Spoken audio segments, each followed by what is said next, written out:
joining RSBN. Thank you, Adrian. We actually met at a Turning Point USA Student Action Summit almost a year ago, we realized. We thought it seemed a lot closer than that. I can't believe a year has flown by. We almost have our 1-year friendship anniversary coming up, but I guess we're celebrating it here in Macon, Georgia.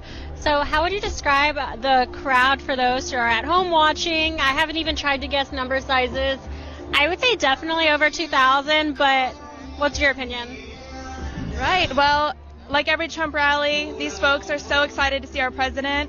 He has this charisma that riles up a crowd, and as you can see, they're tossing hats, throwing their hands in the air. They're excited. They're anxious to meet him, like always, and we are too. Awesome. All right, for those who are unfamiliar with Right Side Broadcasting Network, sorry, I know there's shadows on my faces. The sun is setting behind us. We are at the Macon Airport in Bibb County, Georgia, and it looks like there's a lot of new infrastructure going up behind us. So lots of different bars set up. It looks like the structure of a future building, a future airport hangar. And the sun is like breaking through each of those linear and horizontal bars. Doesn't make for a great film, but at least you guys see what's important, and that's what's going on behind us. So Right Side Broadcasting Network, our mission is to get to each and every one of these rallies, to broadcast them in its entirety, and to not interrupt President Trump when he's speaking. We love to show the pre-speakers. You guys missed that because you were listening to President Trump in Florida, but we had Sonny Perdue and David Perdue take the stage here today. We had the Pledge of Allegiance, the prayer, the national anthem. They were all done incredibly well. I expect nothing else from the great state of Georgia. We also have seen Senator Kelly Loeffler, as well as I've heard rumors that Doug Collins is here today as well. So it really is a packed house. Georgia is 16 electoral votes. It, for the first time in a long time, is rumored to possibly be a purple state, a swing state this year. I'd like to think that's never going to happen. Who knows with these polls, but it is time. We have to fight for Georgia and everything Georgia stands for. Don't forget, there's the city of Atlanta, but there's so much more to Georgia, including all of its rural land and agriculture. That's what Sonny Perdue and David Perdue were talking about here on stage today. We really do have to fight for the farmers that don't get nearly enough credit, who don't get enough tax incentives, who need help from the government, especially in crazy times like this. So Georgia, get out and vote. Vote for the people that need it, the people that feed this entire country, Georgia farmers, Georgia Forestry Association, all of it. Those 16 electoral votes are crucial for this 2020 presidential election. Every single vote matters. So, Adrian, you're from Ohio. What's it like up there in Ohio? What's the political scene looking like right now? Sure. Well, it's definitely strong Trump country, I'd say.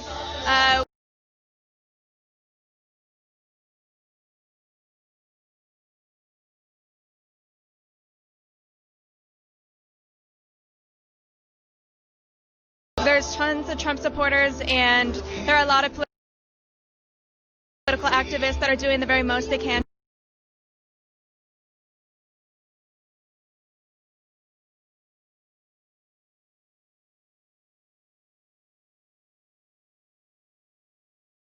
To get Trump another 4 years, and my family's conservative.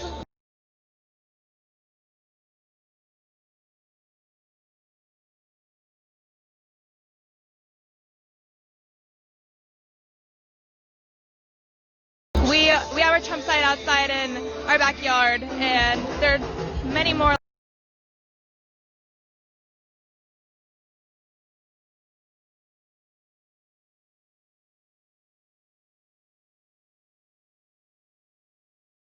like me.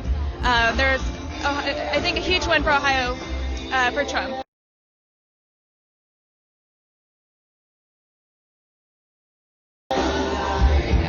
Thank you. I'm looking down at the chat room right now, so if y'all see me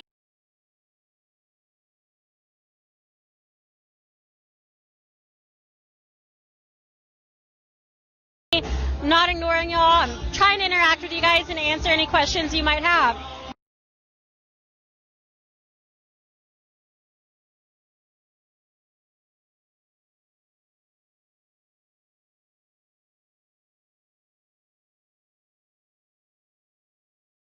If you have questions, it looks like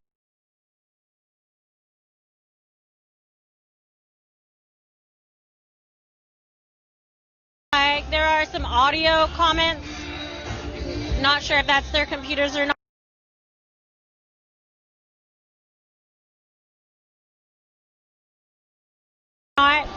There's some questions. Who is that next to me? This is Adrienne Ferguson.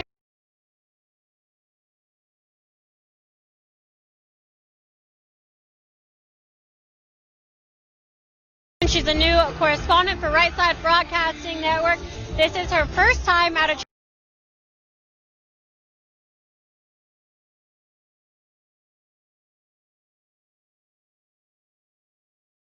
Trump rally and her first time doing anything like this in front of the camera. So we are training her.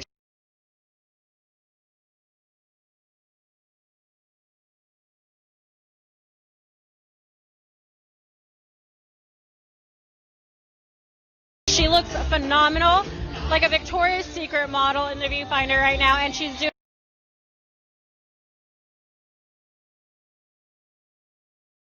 doing incredibly well. Great job so far. I know it's totally different.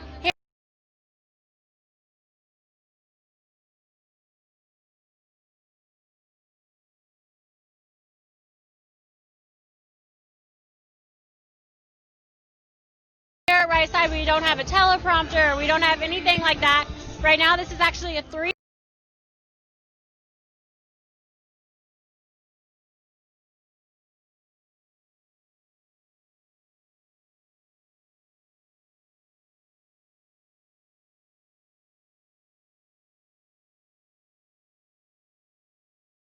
Believe it or not, it's the two of us, the cameraman. We have to work together like a well-oiled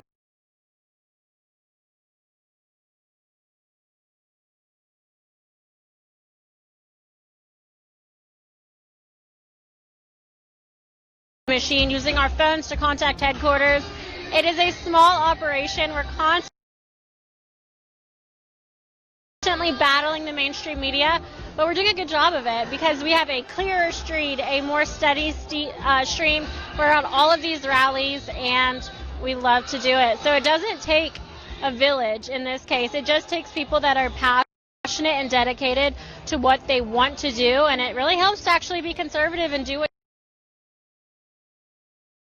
you love. I think that's the underlying denominator that helps us succeed here. We'll see if we have any more questions in here. We have some New Yorkers for Trump. Someone said, is this a replay? This is not a replay. You are watching completely live. It's 6:31 p.m.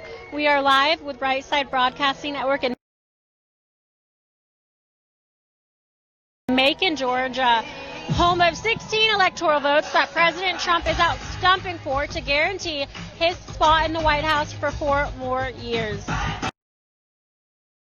AN asked, did Trump speak already? No, he has not spoken here for Georgia. President Trump just concluded a speech in Ocala, Florida. His speech was scheduled to begin at 4 p.m. President Trump's speech is scheduled to begin here at 7 p.m.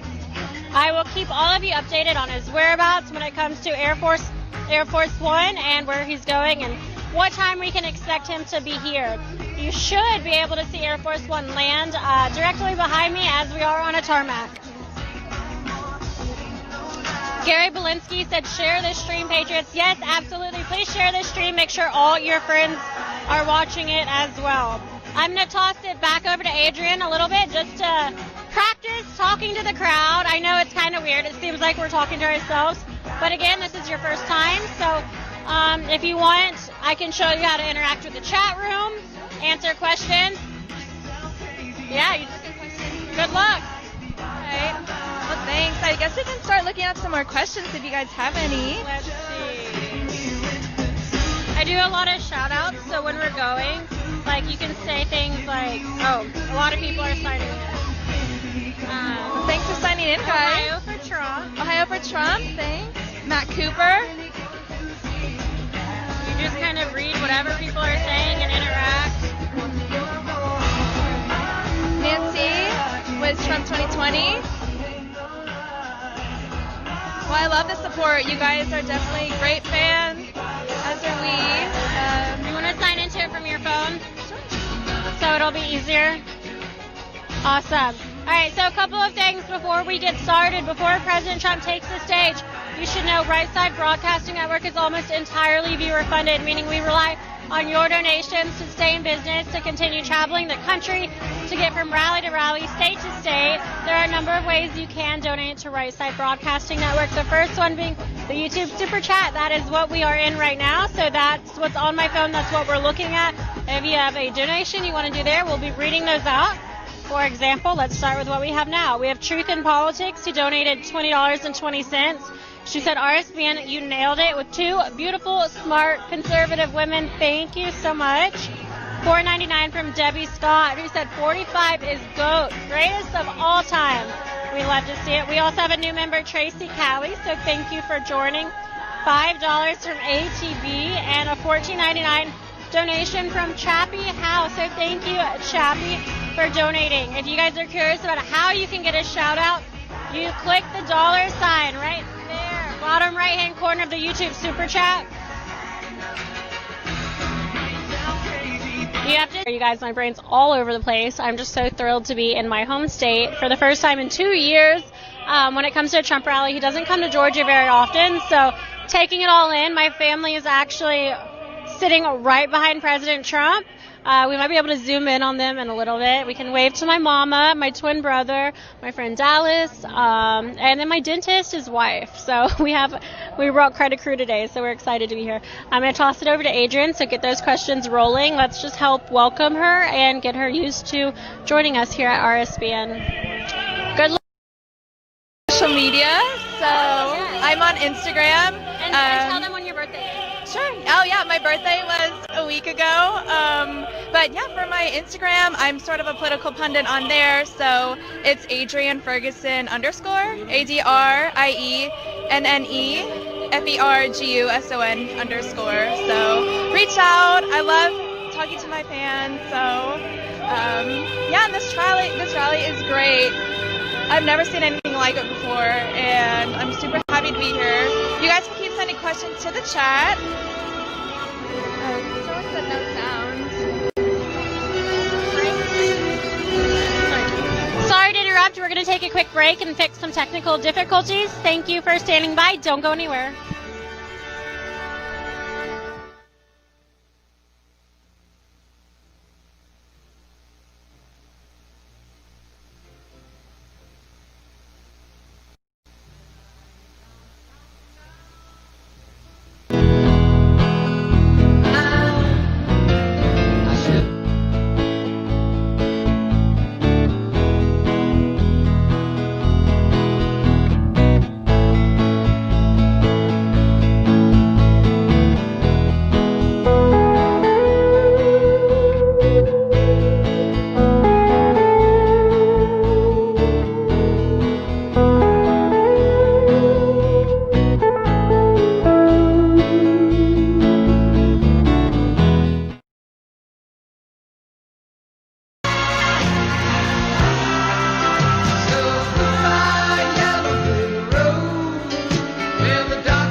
Mic test 1 2 test 1 2 mic test 1 2.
Broadcasting Network. I'm one of your hosts for this evening. My name is Liz Willis, and we are live here today in Macon, Georgia. President Trump is scheduled to begin his remarks in just 15 minutes, so we are pretty close to President Trump taking the and see what his whereabouts are. He was speaking in Ocala, Florida at 4 p.m. I'm sorry, guys, the Wi-Fi here is awful, so I'm not really able to get my press pull emails, but President Trump should be landing, I think, roughly around 7 p.m. He's flying into Macon, Georgia, which is more so central Georgia. It's Bibb County. Bibb County loves President Trump, and we're excited to have him here as a Georgia girl. I am thrilled. We're panning the crowds right now just a second ago, and everything that you see right now is surrounding me right now. We're going to continue to pan. There are people to my right, people to my left, all the way across this press pin on the other side, and they are steadily filing in still. So what I see behind me is, I think essentially we're on a tarmac, a massive tarmac. We are at the far end of it, and everyone is coming in from that direction, right behind the camera. You're going to be able to see them. I'm going to step to the side for just a moment. Actually, I'm going to step to this side for just a moment. You can see the presidential podium. It has the presidential seal on it. This is President Trump's next stop on the campaign trail. We're expecting for him to land here. I'd estimate around 7 p.m. at this point. We had David Perdue, Sonny Perdue on the stage earlier today. We have seen Kelly Loeffler in the crowd, and it's been reported that senatorial candidate Doug Collins is here as well. I want to say thank you to everyone who's donated so far to Right Side Broadcasting Network. This has been a huge day for us. We had an incredible amount of viewers earlier at our Ocala, Florida rally that was scheduled at 4 p.m. Of course, this is the evening rally. This is 7 p.m. when President Trump is scheduled to take the stage. So I want you guys to make sure that we shatter those Florida records for the day. Make sure that Macon, Georgia gets the most viewership of the day. I am partial to it. I will probably say it like a dozen more times, but this is my home state. I have Macon family from Macon, Georgia, family from all over the state of Georgia, and it's my favorite place in the world. You name it, we have it here. We have a little bit of everything, and I think that's what makes Georgia so great. We also have the rural communities, and we have the urban communities. We have the city of Atlanta, and then you can drive an hour out of that and have beautiful farmland, acres, farms, or pecan farms, cotton farms, corn farms, you name it. We literally have everything, and I love it. This setup is also really beautiful here today. We have two massive cranes holding up the great American flag in the middle, followed by the American flag on the right, and then back the blue flag on the left. We have a Team Trump bus here, which is unusual for these rallies. I've yet to see one. I think this is my first time having a Team Trump tour bus with us. It is huge and it looks great, nice and red. It says text Trump to 88022 on the side of it. But this is going to be a great day. I know President Trump is going to be thrilled when he lands and sees another massive MAGA crowd waiting for him. It's getting a little bit chilly as the sun sets, but most people, it looks like, are prepared for it. And with all of these people together, I think they'll be able to stay warm.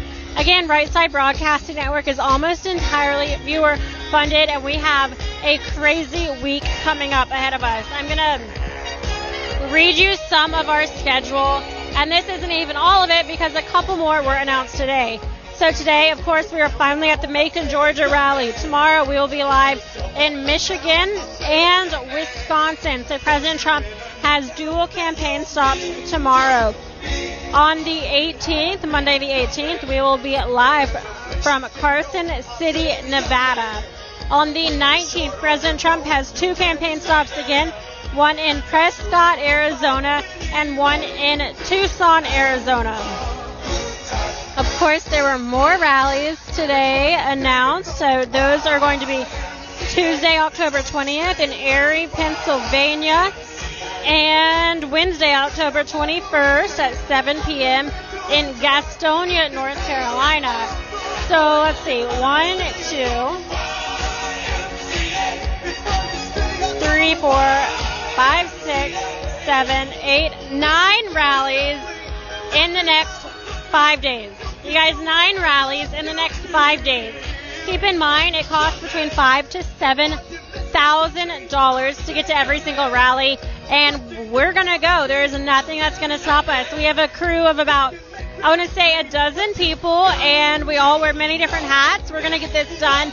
We are going to cover President Trump's campaign and this massive, just historic red wave that is coming. We're going to cover all of it. This is something that, personally, I don't know if I'll ever have the opportunity to see again. I don't know if anything like this is ever going to happen again. The people of the United States absolutely love President Trump. They are dancing to the YMCA, an iconic dance, but even more so lately because President Trump does his little YMCA dance at the end of each rally, and the people have loved it lately, so that's been pretty special. I'm doing a 360, making sure I'm not missing any incoming Air Force Ones, but it looks like the sky is clear so far. 6:51 p.m. and we are just awaiting President Trump's arrival here today in Macon, Georgia. We are completely live. There are a couple of ways you can donate. The first one is the YouTube Super Chat.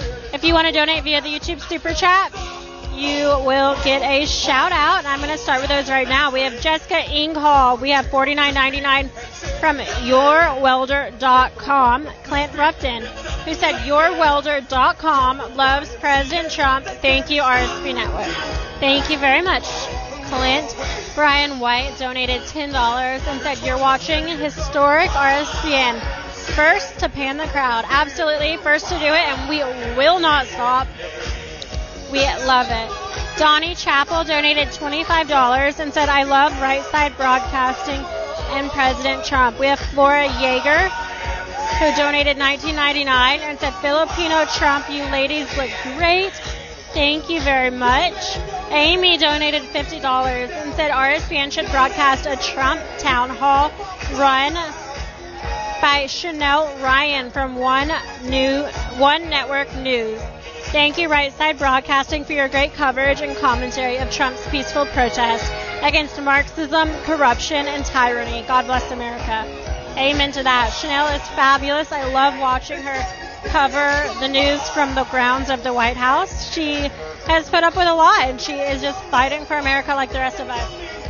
So keep those donations coming in. We're going to continue to read them and give shout-outs. I do want to say thank you to our partners at Disney Coins. Actually, we are going, there's Kelly Loeffler in the red blazer. I don't know if we're going to be able to get a shot of her. She's currently walking through the crowd, walking pretty fast, so I don't think we're going to be able to see her. She is running for her Senate seat. She had a special election, and Air Force One is landing right behind us. Air Force One has touchdown, and we might be able to see her taxiing on the runway. I'm not sure. We're surrounded by a bunch of buildings, so we could barely see the tail end. She has just touched down, and we might be able to see her at our 9 o'clock. So we're going to pan the cameras over there. Ladies and gentlemen, though, Air Force One touched down in Macon, Georgia. That means we are moments away from President Trump's speech here. This is going to be his second rally-style campaign speech since 2018, where he was stumping for gubernatorial candidate at the time, Governor Brian Kemp. President Trump is here again, and we're thrilled. It's not often that President Trump comes to rally in the great state of Georgia. What I was saying earlier is thank you to our partners at Disney Coins. Disney Coins is a precious metals company specializing in both copper and silver coins. They come in 1-ounce coins, 2-ounce coins, as well as 4-ounce silver bars, and lots of different copper keychains. They have so many different designs, each of them highlighting different highlights from President Trump's administration, as well as just conservative values. So there's the White House, the MAGA hat, Melania Trump, there is Conan the Hero Dog, there's also some Back the Blue designs, and there are 2 new designs every single month, so it's definitely something to keep an eye out for. Here at Right Side Broadcasting Network, we are collecting all of the coins, and we hope you will do the same. Make sure if you do order one to tag us on our social media, on our Twitter and our Instagram. We would love to repost those so our followers can see your beautiful collections as well. If you find something you love and you wish to buy it, make sure you use code RSBN at checkout for a percentage off your order. They're also doing a massive MAGA giveaway in honor of the election. So between now and November 3rd, you'll be able to enter one huge giveaway. They want to give away thousands of coins. And the more prizes are going to be based on how many entries there are. So make sure you get your family, your cousins, your friends, everyone. Make sure everyone is entered to win. To enter this giveaway, go to www.disneycoins.com and click the giveaways tab on the left-hand side of the screen. Again, that's www.disneycoins.com. Use code RSBN at checkout for a percentage off your order. We're going to have Adrian come back up here in just a second to talk to you guys a little bit more. In the meantime, before she comes up here, make sure you guys are following us on Instagram and Twitter. We are working so hard to bypass the mainstream news and to get these social media platforms to recognize us, to post us, and to allow us to be in the search results. There's my mama. Wait. Bottom right hand of the screen. Nope, that's not my mama. Other side. Mama. Okay, she's the second row, behind the guy in the flannel. You see your cameraman? What is she staring at? Oh, she's going to hate that I'm doing this to her. But there's my mom. I'm pointing like that makes a difference. You can't really see her anywhere. She's the woman with the same color hair as me. Shocker. Sorry, I was just so excited for her to be here and to be able to see me work. Adrian, if you want to come join us, like I said, follow us on Instagram and Twitter at RSB Network. And you can follow me as well at Liz Willis. I'm on Instagram, LIZWILLIS, and Twitter at Liz Willis with an underscore.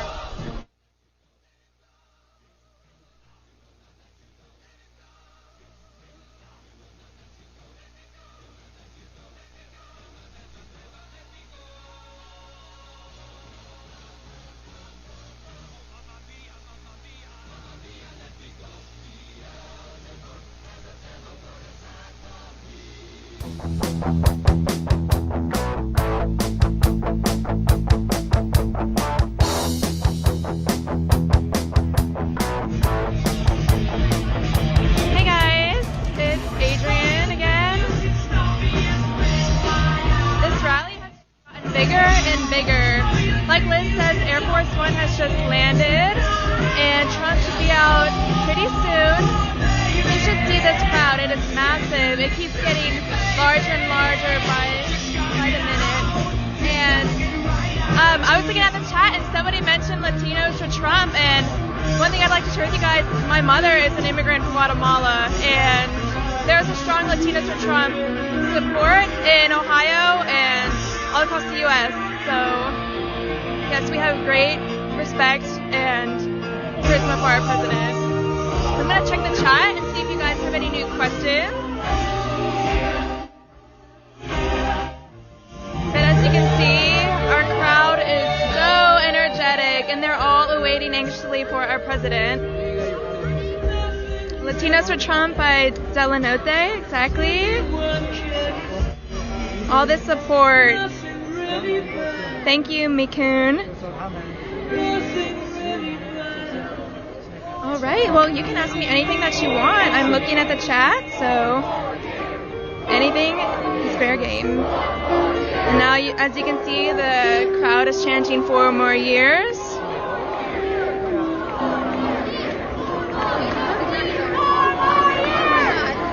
more years. Exactly. And it's a little breezy out, but it's a good temperature. It's a nice, good feeling out.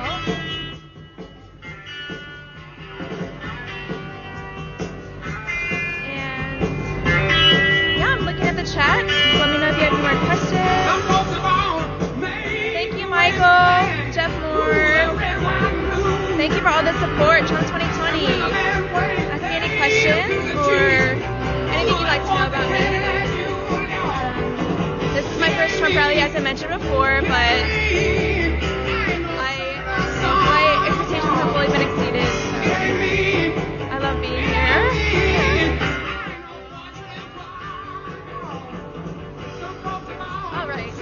Speak up. The music is phenomenal. It's really riling up the crowd. And there's so many people. Just more and more people keep pouring in. And Trump should be out any second now.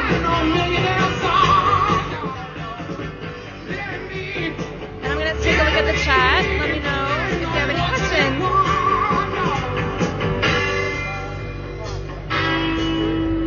Students for Trump, yeah, I mentioned that I'm a student. I'm an Ohio student. MAGA 2020, thank you for the donations from Guy Williams.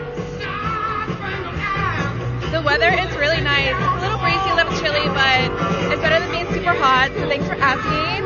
Liz is back. I'm just keeping an eye on the chat. I think I'm going to hand it off to her. Thank you, Adrian. Great job. We are moments away from President Trump. Wow, I look like a boy. I'm going to take that down.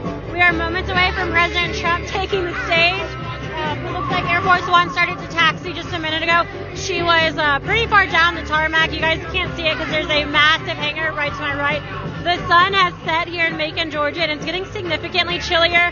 But we are here for it. It's really not bad, especially compared to a lot of the northern states that we've been campaigning in. And we're going to be campaigning it again. Like I said earlier, we are going to be in Michigan, Wisconsin, Pennsylvania in the next week. Those are, I think, the colder ones. We're also going to be in Arizona and Nevada, so we're looking forward to that. I know personally I'll be at the one in Tucson, Arizona, so pretty excited. I love sunlight, especially when these colder months are coming, but it's really important, especially that President Trump continues to stomp in these northern states as well as out west. I have seen such incredible crowds, especially in the state of Nevada. I know that that's a swing state as well. It's at play for the 2020 presidential election.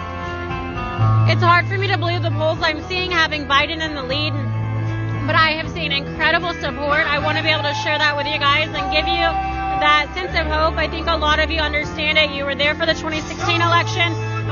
Seeing crowds like this is absolutely unheard of. It's why Right Side Broadcasting is here. If we weren't here, I'm not sure if you'd be able to see it, but you guys can see behind me. This is just a sea of thousands of people. This is a campaign rally for a president. Although, yeah, a president should draw large crowds, a lot of them don't. And if you look at presidential nominee Joe Biden's events. It's the most pathetic thing I have ever seen in my life. I'm sure President Trump will talk about it today. It's the 4 chairs with the circles around it. I do not understand how he's possibly in the lead. But we're not here to tell you how to vote or what to believe. We want you to see what's going on. And this is a historic moment. These are crowds that I'm not sure a politician is ever going to bring in again. This is the great state of Georgia, thousands of people, and this is the state that is supposedly the swing state for the 2020 presidential election.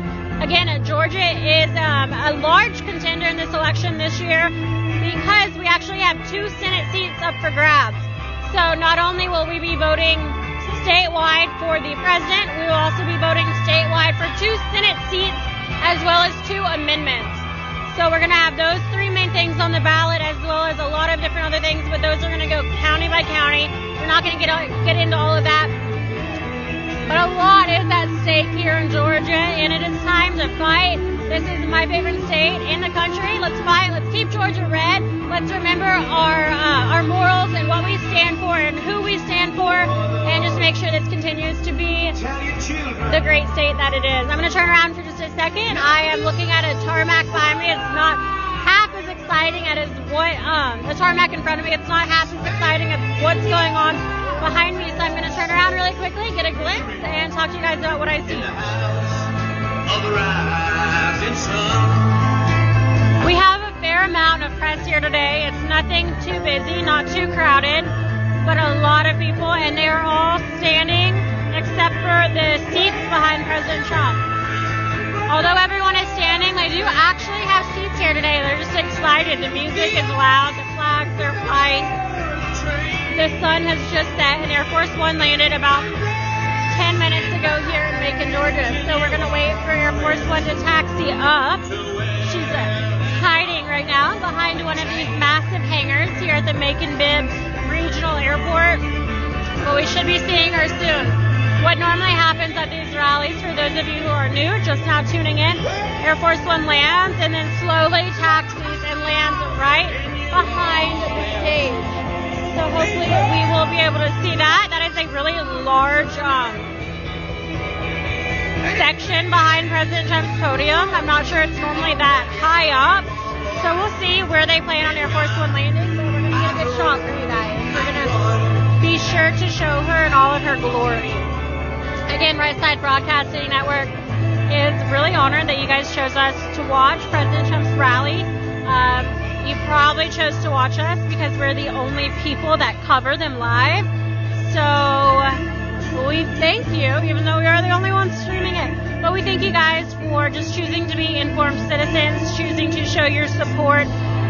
The world looks at these numbers, especially with COVID hitting. A lot of the campaigning turned to online and digital media. So these numbers, when we look at viewership and we look at shares and comments, it really gives us a good indication of how President Trump is doing in the polls.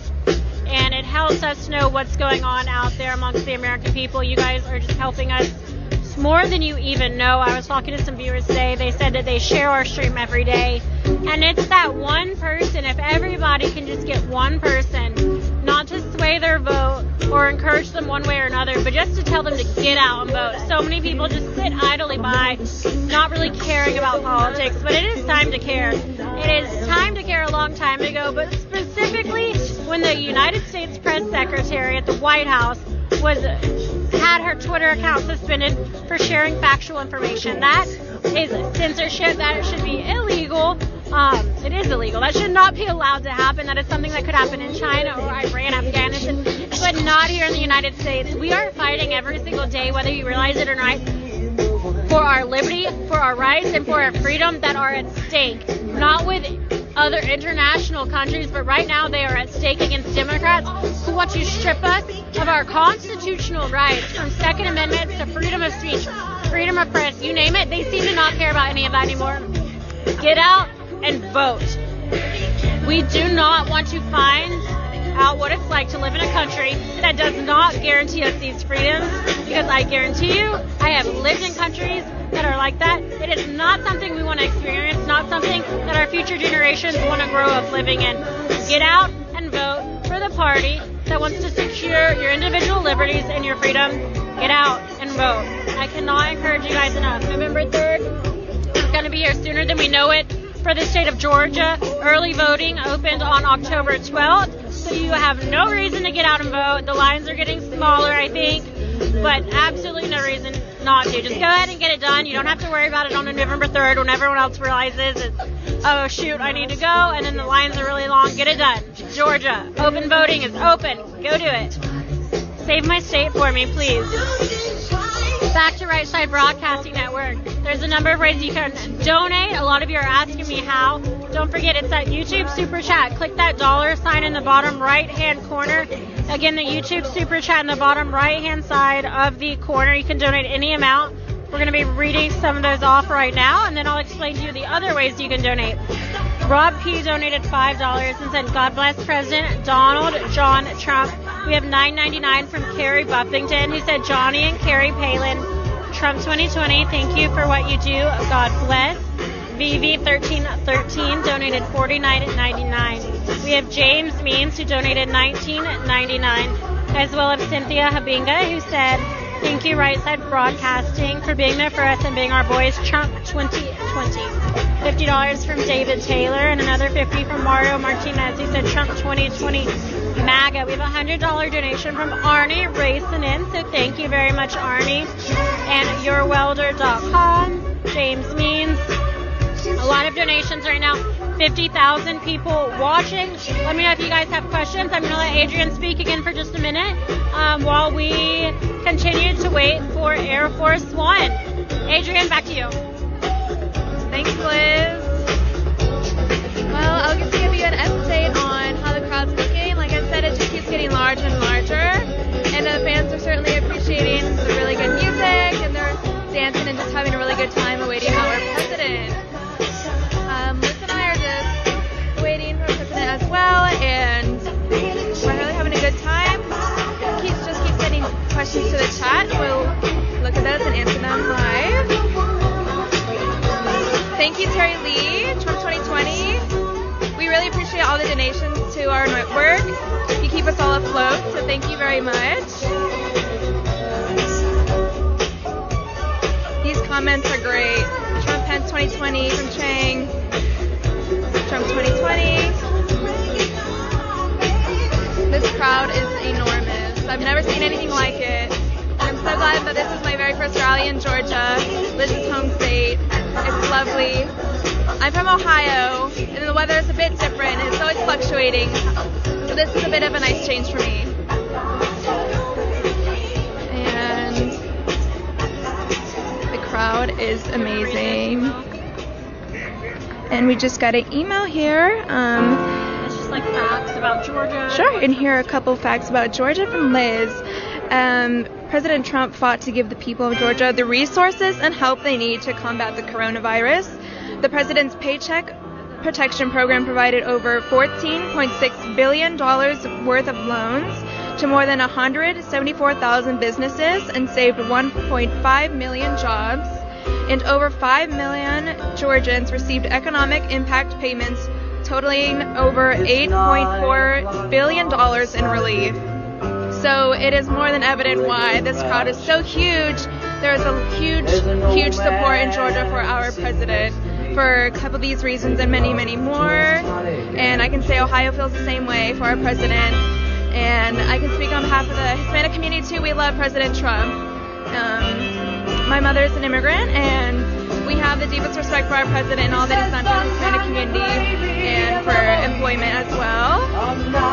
There's so many people here on this Friday evening, and it's mind-blowing how excited these people are for our president.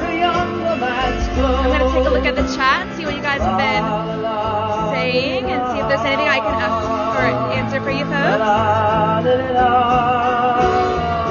And for the new viewers, my name is Adrian Ferguson. This is my first rally, and I'm trying to get used to this, but I really like it so far.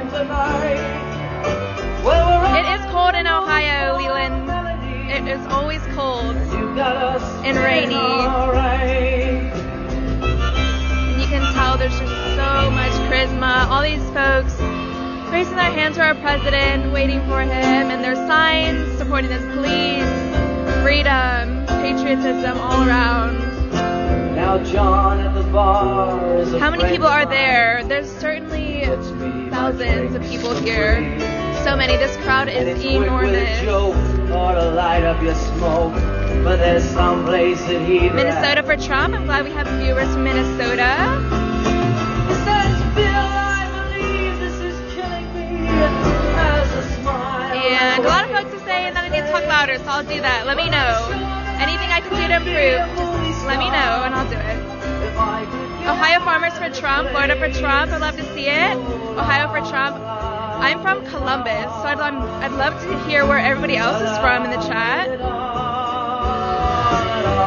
Thank you, Ben. This is my first time, so if there's any flaws, it's because I'm new, but I'm definitely trying. I'm really excited to be here, and you guys are super supportive. I love all your kind comments in the chat. You guys are the best viewers for sure.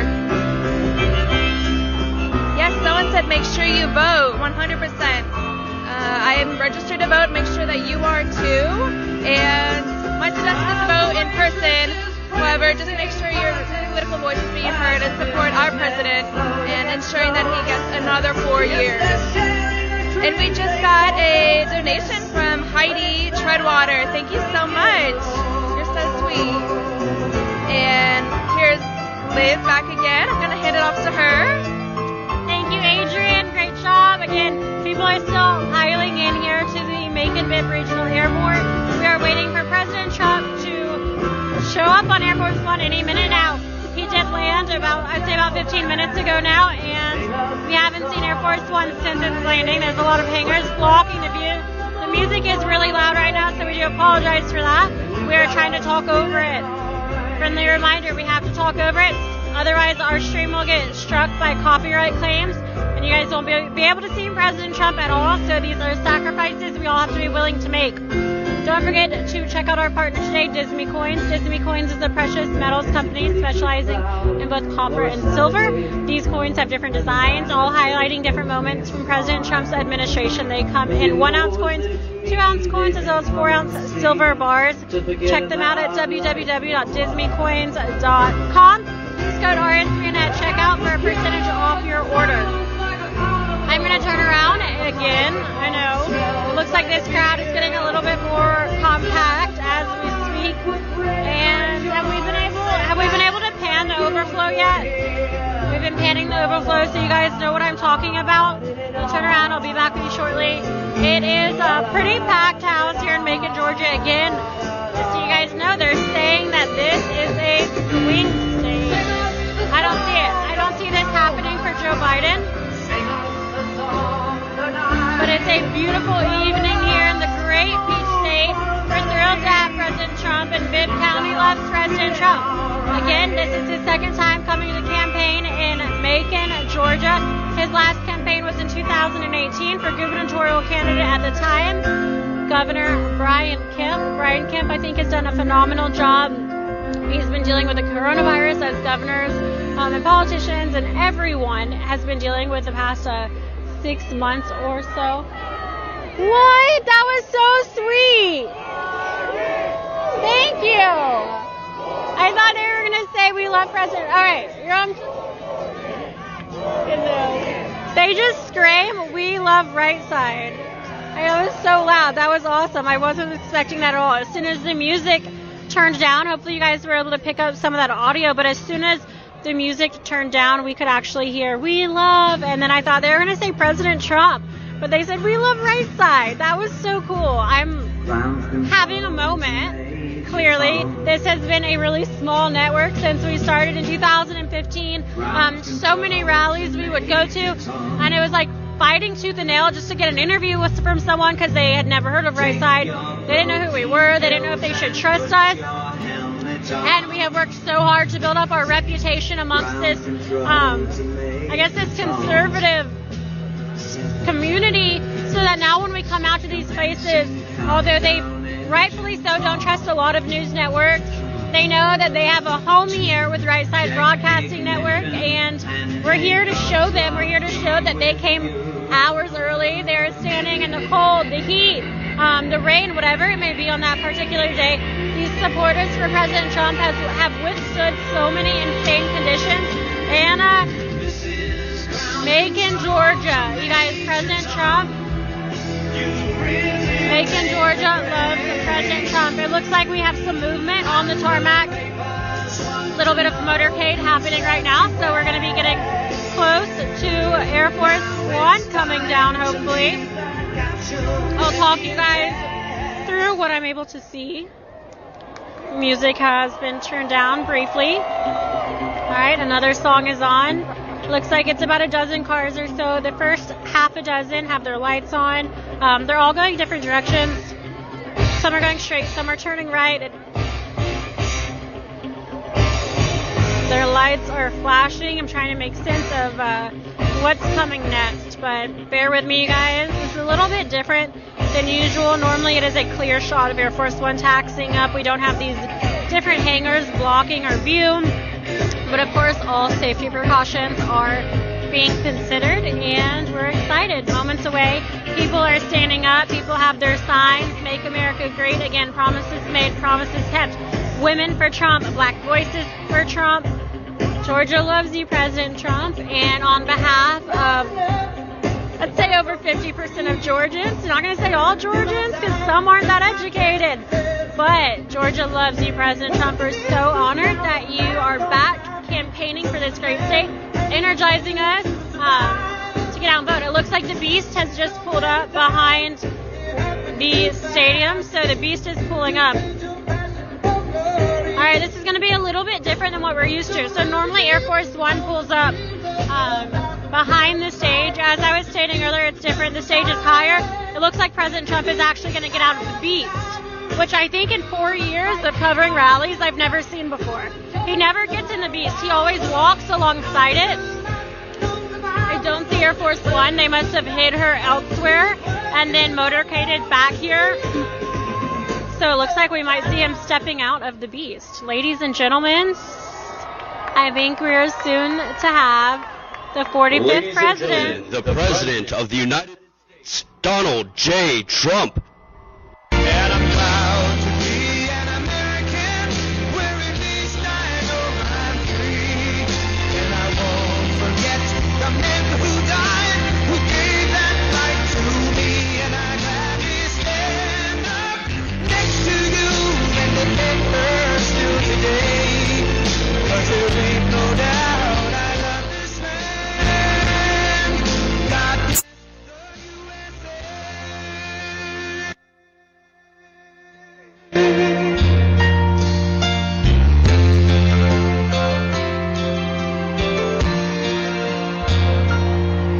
From the lakes of Minnesota to the hills of Tennessee, across the plains of Texas, from sea to shining sea, from Detroit down to Houston, and New York to LA, where there's pride in every American heart, and it's time we stand and say,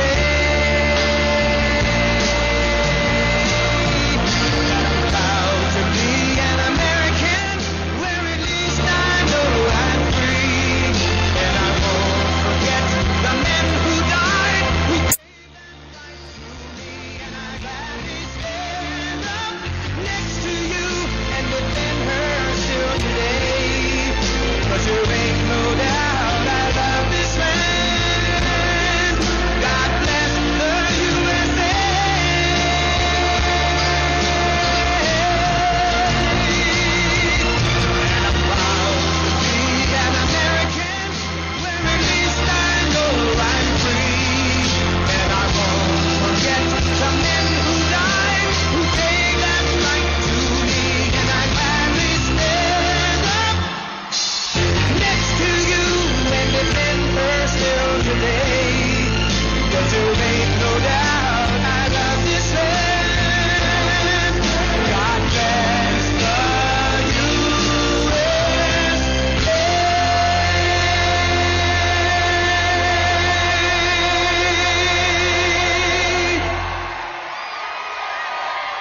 I love Georgia. I love being with you. This is Georgia. This is Macon, Georgia. We won Macon, Georgia. We're going to win it again. It's great to be back in the heart of this incredible state with the thousands of loyal, hardworking, unbelievable American patriots. Thank you very much. And 18 days from now, we're going to win the state of Georgia. We're going to win 4 more years. Isn't that beautiful and incredible in so many ways? That beautiful White House, right? And just remember, early voting is underway. Get out and vote. Go out and vote. So we're running against perhaps the worst candidate in the history of presidential politics. Can you believe this? Did you watch last night? I mean, give me a break. But actually, I wish he was a good candidate because it actually puts more pressure on you running against a guy like this. Sleepy Joe Biden is the living embodiment of the corrupt political class that enriched itself while draining the economic life and soul from our country. You know what's happened? You know very well in Georgia what happened. For the last 47 years, Joe Biden shipped away your jobs, shut down your factories, threw open your borders, and ravaged our cities while sacrificing American blood and treasure in endless and ridiculous foreign wars. Or how ridiculous. He's a servant of the wealthy donors, globalists, and special interests who got rich bleeding America dry. And by the way, I could call these guys, every one of them would give me millions. I'm president. I called heads of Wall Street firms. I'd say, hey, do me a favor. Could you give me $5 million? Every single one. I can't do that, though, because you know what? If I do that, I got to do things for them, and I don't want to do. I want to do what's right. I could raise more money. I could raise more money. I'd be the world's greatest fundraiser, but I just don't want to do it because then they call you and you sort of say, hey, you know, they treated me good. I got to treat them good. I know you don't think that's the way the system works, but that's the way the system, I guess, works, unfortunately. But it doesn't work that way for me. In 2016, you voted to fire this corrupt and decrepit political establishment, and you elected an outsider as president to finally put America first.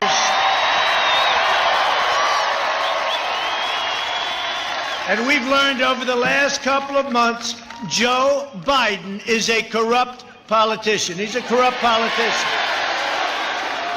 And the Biden family is a criminal enterprise. Frankly, it makes crooked Hillary Clinton look like an amateur. Now, whoever saw anything like this? He goes to China, the kid is followed like a vacuum cleaner. He follows and follows and follows. And unfortunately, it sounds like he left his laptop behind, or they have thousands.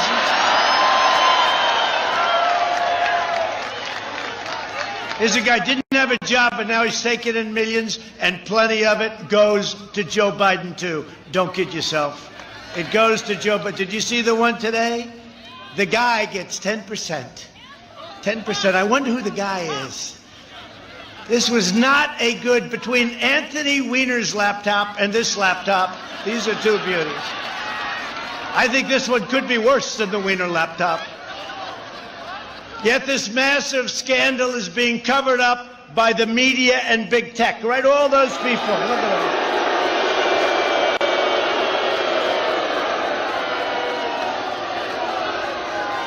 them. So here we have, think of it.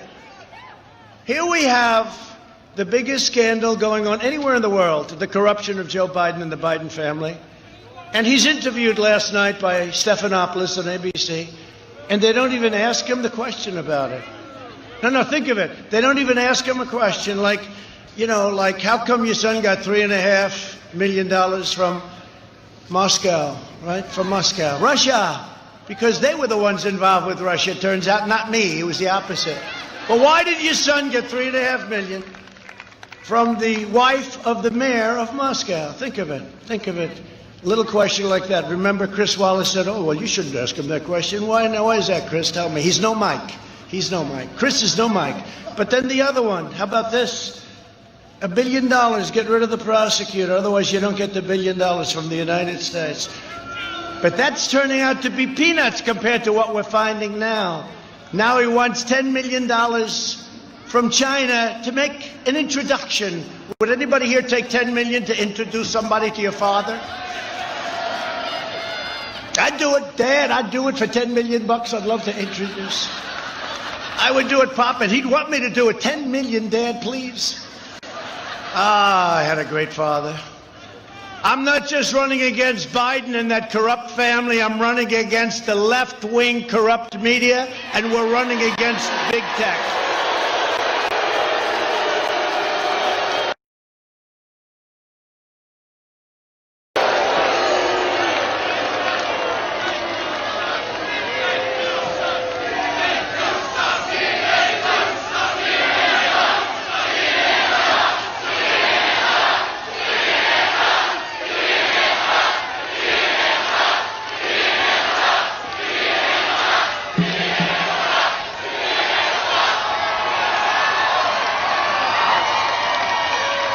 This is a hell of a big crowd, Brad. Look at that. That goes all the way back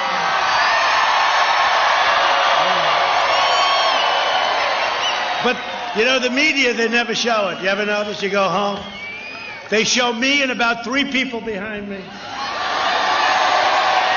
People left, right. 4 stars. They end up 3 plus 1. Thank you very much.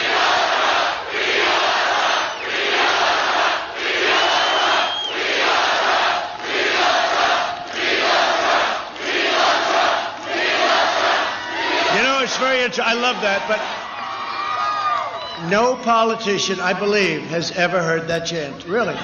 We love somebody. No, think of it. Reagan, I love Reagan. He was a wonderful guy. You never heard the chant, we love Reagan. You never heard that. This started a few weeks ago, and it's amazing. And I appreciate it very much. I do. I appreciate it.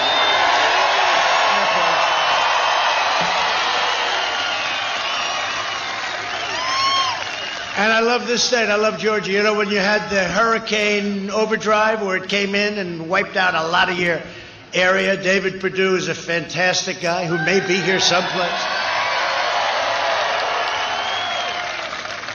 But David Perdue called me. He said, you got to do me a favor. You got to help us with our farmers. And we gave them a hell of a lot of money. We helped. They got wiped out by a hurricane. You know, you don't hit too many hurricanes, right?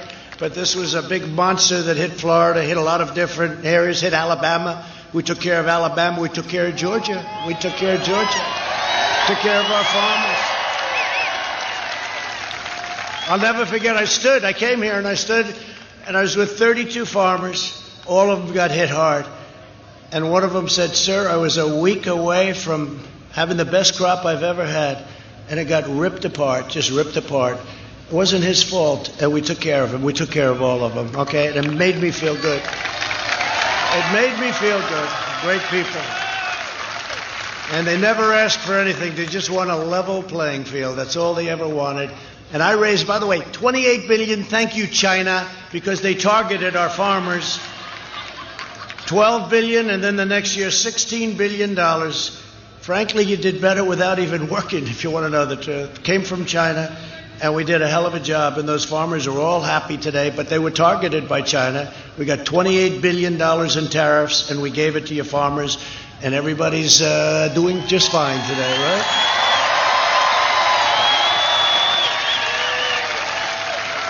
But the radical left is doing everything in their power to protect their chosen candidate who has no clue where he is. He's gone.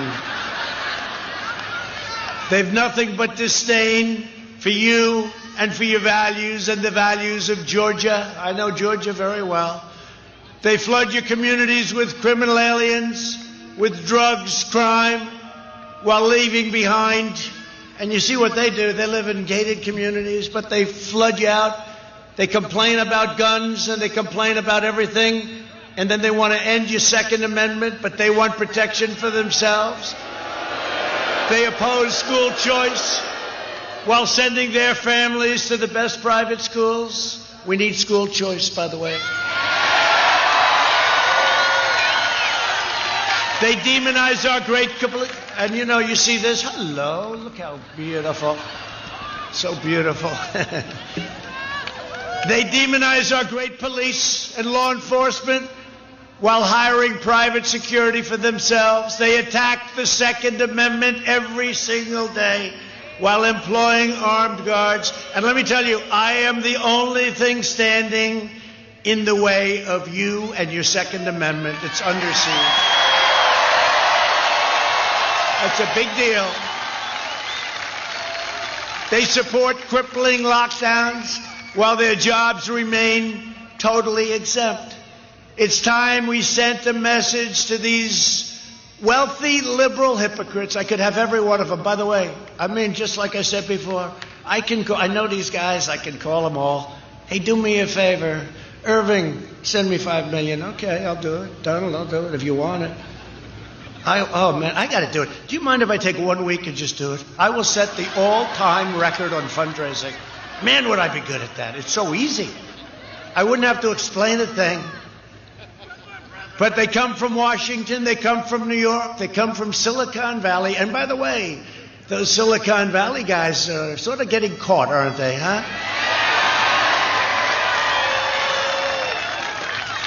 Section 230, I'm sure most of you don't know what that means. Section 230. These guys, they're given powers, they're given rights by Washington, and then they claim free speech, right?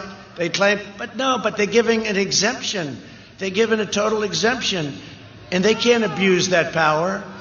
And there's a lot of things going on right now, and a lot of your people are looking. We have some of those people here, your great congressmen, senators, and we'll be introducing them in a second, but they're looking very hard at Section 230.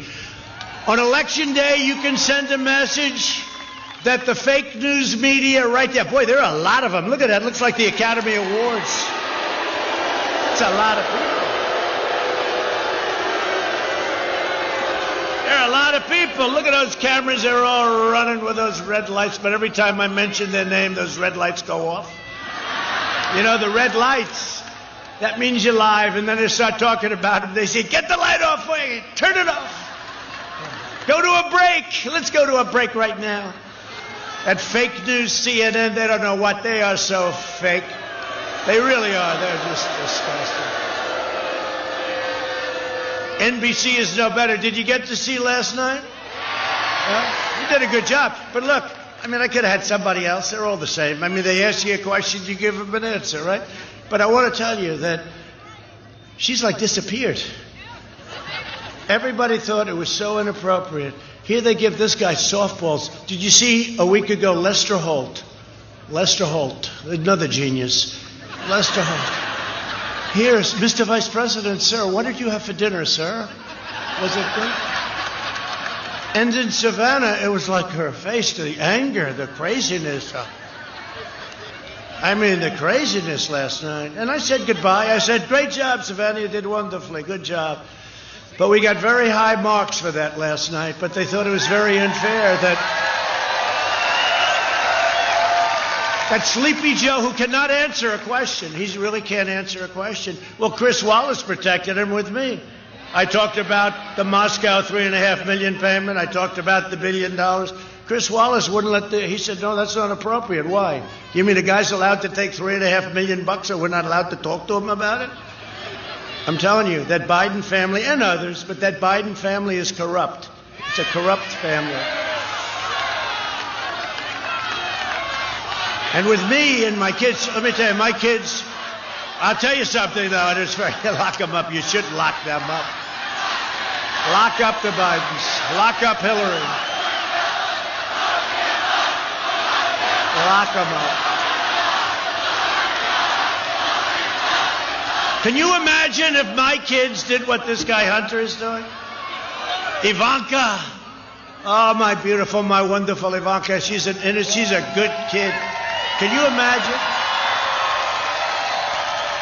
And you know, she's much smarter, much sharper. She could, if she wanted to. How could she do well?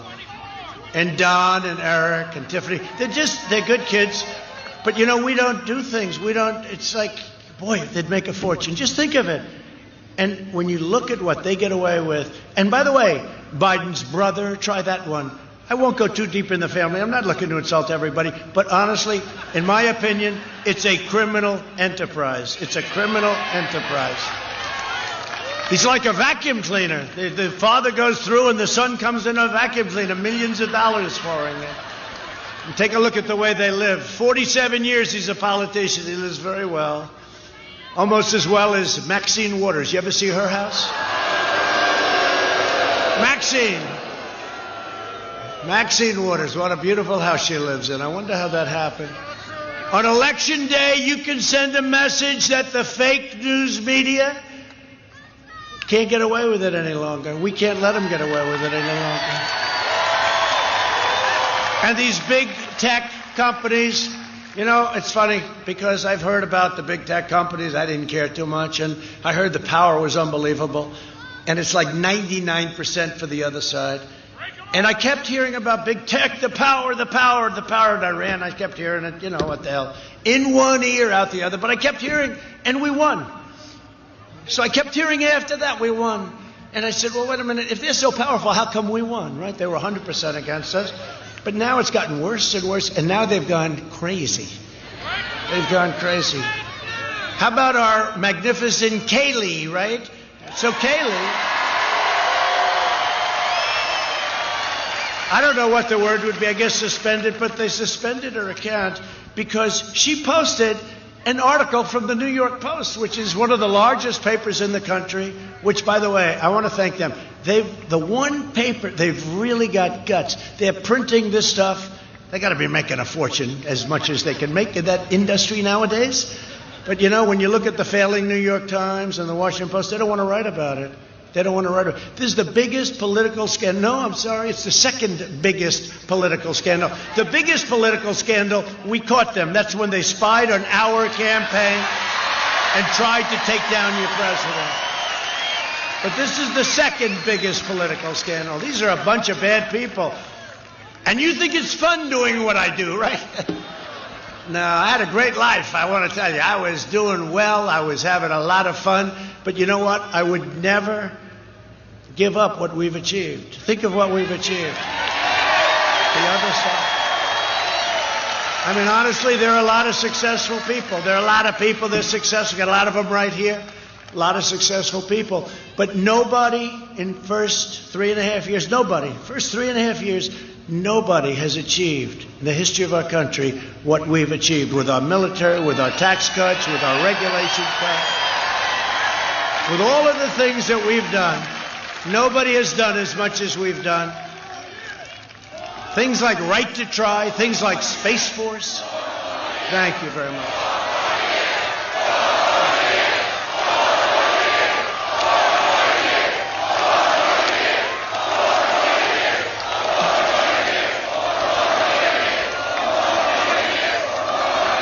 You know, I always get them. I said, turn the cameras. So we just left Florida. We had a crowd that was like this. It was massive. It went on forever. I said, turn the cameras, show the crowd. They don't realize it's actually good for them because it's exciting. It's like being at a Florida State, Florida, Ohio State, if you want to say. It's a massive football game. You know, before we had to socially distance, we have all these empty seats, right? You'll be back very soon. But and then, of course, Georgia. Not bad. You're doing okay. But, and who's the greatest of them all from Georgia? Who's the greatest of them all from Georgia? Herschel. By the way, how good was Herschel Walker, right?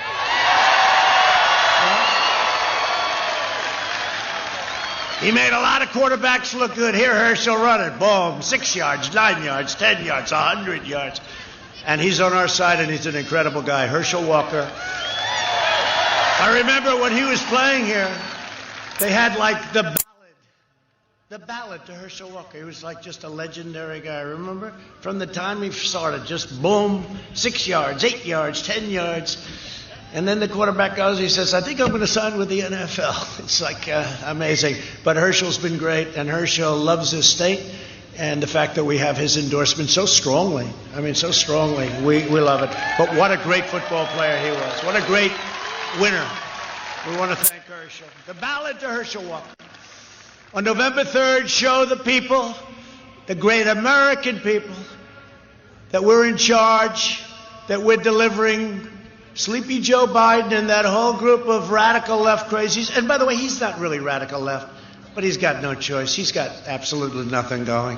They're running the party. How about Kamala? How good did Mike Pence do? So how good did Mike Pence do a week ago against Kamala? That was easy. That was easy. Mike is great. He's doing a great job. And he really did. He did a great job. But it's very unfair. It's so unfair. When you watch last night, and you see the anger and the hatred. I'm saying, look, let's just do this thing. Just take it easy. Relax. Just relax. Take it nice and easy, okay? Okay? She said, but I told you that's true. I said, I don't believe you. Why would I believe you? You see that? Where she's screaming. I said, well, who told me? I told you. I said, who cares if you told me? What are you telling me? But we got very high marks. But compare that. Could you imagine if Joe Biden was treated like Savannah Guthrie treated us? Not me. It's us. Could you imagine? He would be freaked out. He would probably be under the table. He would be under the table. And she's easy compared to President Xi and Putin and Kim Jong-un and plenty of others. She's like easy pickings. But could you imagine if she came at him? Did you see? Now, I was interviewed a couple of weeks by George Stephanopoulos, and it was a tough interview, but it was fine. I don't say, give me the answers or the questions. Do you ever see where they ask him a question and then he starts reading the answer? That means he has the answers to. I never saw anything like what's going on in my entire life. They asked, how about, did you see that a week ago where they said, move it up a little closer, I can't read the damn answer. This is the fake news. I've been saying it. I am so proud of the fact that I've exposed these people for what they are. I'm telling you.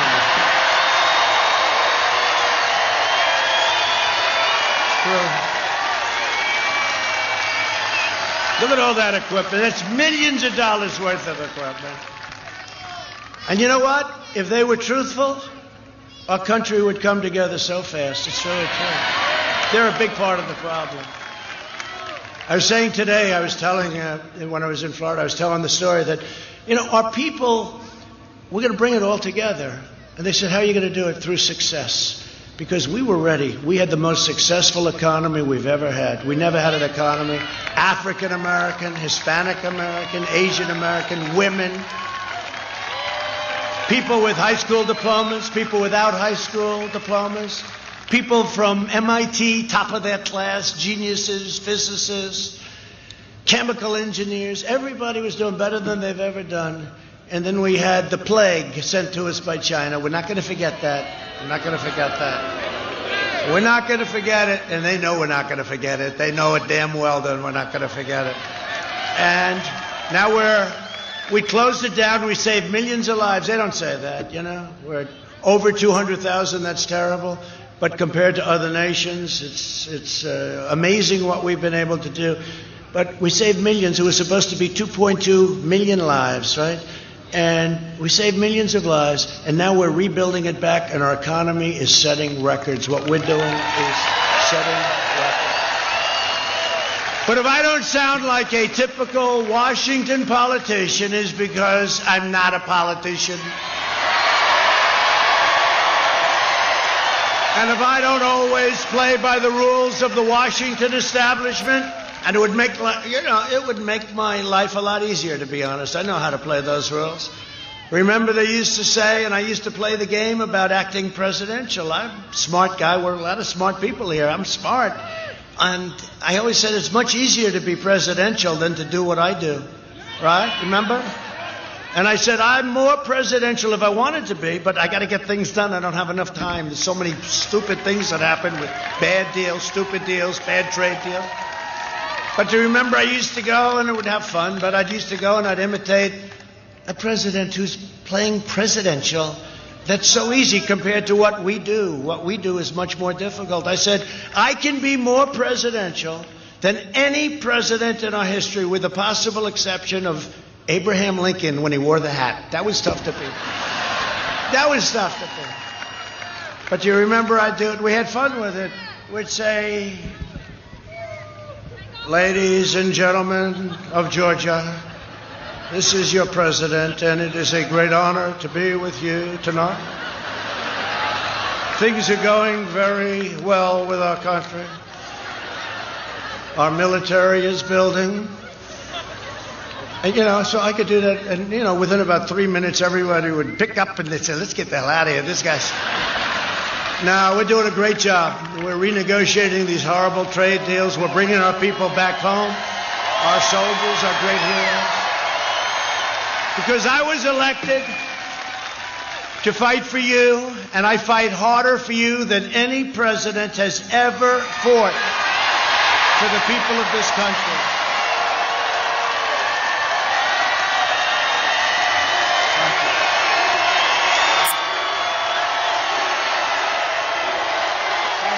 Thank you very much.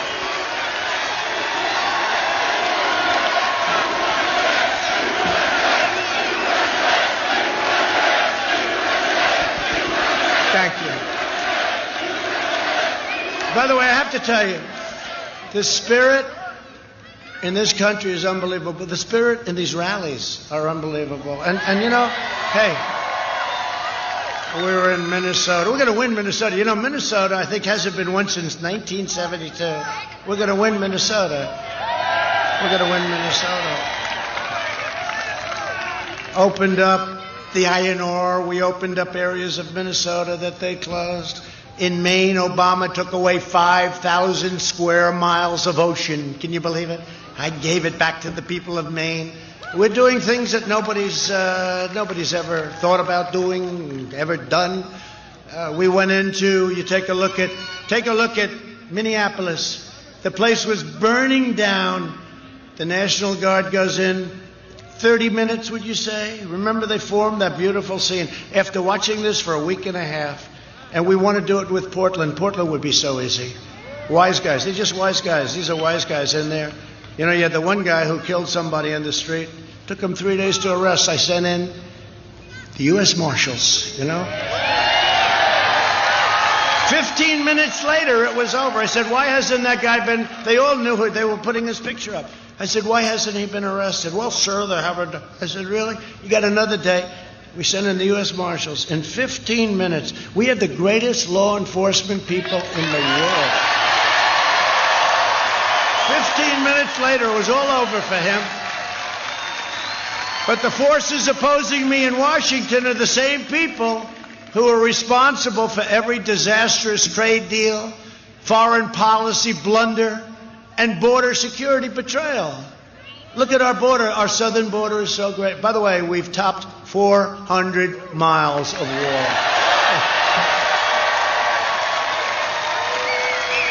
Building 10 miles a week. It'll be finished very soon. But it's had an incredible impact. Our border has never been as good. We got rid of catch and release, all the stuff that everybody said would be impossible. But it's been incredible. And Mexico is paying for the wall. You do know that, okay? They like to say... Now, finally, they say, okay, he's building the wall. But Mexico's not paying for it. No, Mexico is paying for it. They know that, but they don't like to say it. No, we're doing some incredible things. This is the most important election in the history of our country. And I used to, even 2-3 months ago, say, well, this is like very important, but 2016 was important. This is more important. This is more. And, success will bring us together, as I was saying. But you know what else is going to bring us together? A victory. Because they're just going to finally say, let's just give up.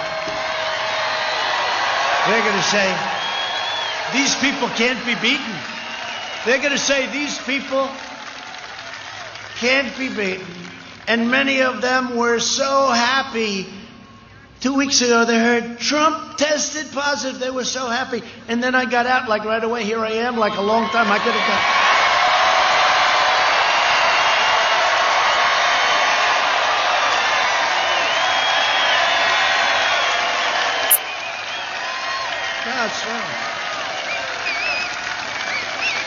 They say, can you imagine he won't be able to hold any more rallies? He'll be recovering or worse. He'll be recovering or worse. And like 12 minutes later, here we are, like, don't forget, I've been doing this for a long time already. This is not my first rally, right? But all these rallies are like this. The spirit of this country is unbelievable. And that's what we have. And even the fake news admits we have more enthusiasm than any candidate in the history of this country.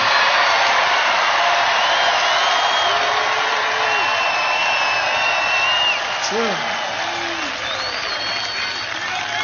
And he has less enthusiasm, in my opinion, than any candidate. I think he's the weakest candidate in the history of presidential politics. I really mean it. Now, with all of that being said, they have a corrupt media, they have big tech, they have all of this stuff. It's a very powerful party. And they have advantages. They automatically win New York. I don't know why New York is doing so badly. They automatically win California. I don't know why California is doing so badly. The forest fires, no water, no this, no that, minor little problems. They automatically win Illinois. I mean, we got to run the table. It's automatic because it's just the way it falls. Winning the Electoral College is a very, very hard thing to do. And we just ran the string, right? But it's a very hard thing to do. But we're winning in Florida. We're winning here. It's amazing. Like, if he came here, Sleepy Joe, if he came here, honestly, if they announced, they'd work really hard to try and find people. No, I really mean this. We have tens of thousands. Look at this. This thing goes back, way, way back. I wish they wouldn't give these guys a good look. I wish they'd move them back 100 yards. And I'm telling my people, I'll save a little time. My people, please, from now on, could you please move the fake news media back like another 100 yards?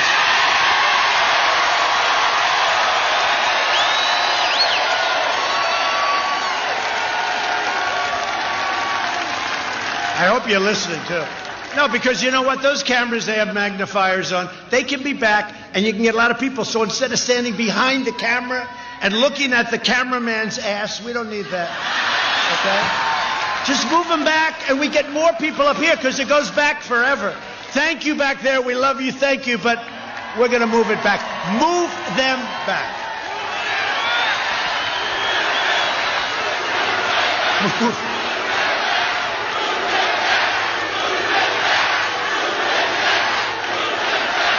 This can only happen in Georgia. I have an idea. It just gave me an idea. We'll have a new T-shirt tomorrow morning.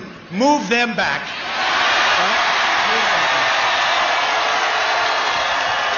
Well, we did it with this crazy Hunter Biden. Remember? Where's Hunter? I kept saying, where the hell is Hunter? Because he was gone. They caught him stealing a lot of money. So he disappeared, remember? And I said, where's Hunter? And then I said, wait a minute, that's a great idea for a T-shirt. We came out with a T-shirt, where's Hunter? It became one of the big successes of the year. Where's Hunter? We were talking today about drug prices, and in this country we have a very bad system, and we have middlemen that are very rich. And I was talking about how we're cutting out the middlemen. Oh, these are not people that like me very much. And we're going with favored nations and all that stuff. We're getting your drug prices down 60, 70, 80%. But the middlemen are making all of this money, tremendous. They're very wealthy. They don't even do anything. Frankly, at least the drug companies, they make the drug. So we're talking about the middlemen. And I say, wait a minute, I think I know one of the middlemen. It must be Hunter. Hunter Biden is a middleman. On top of everything else, China, Ukraine, Russia, plus he's a middleman. What a family. Biden's made a corrupt bargain in exchange, and that's what he's done. It's a corrupt bargain in exchange for his party's nomination, which, by the way, should have gone to Bernie. Elizabeth Warren, Pocahontas, if she would have left a day before Super Tuesday, Joe Biden would not have won any of those states. They split up the vote. It was super liberal, her, and it was crazy Bernie. And I say it all the time. I think Bernie Sanders is the nicest, greatest loser I've ever seen because, no, it's true. And I mean this, and we're going to get a lot of their votes because they love us on trade. Because the one thing Bernie's right on is every country in this world, including our so-called allies. Excuse me, are there any children in the house? Okay, close your ears, children. Screws us on trade.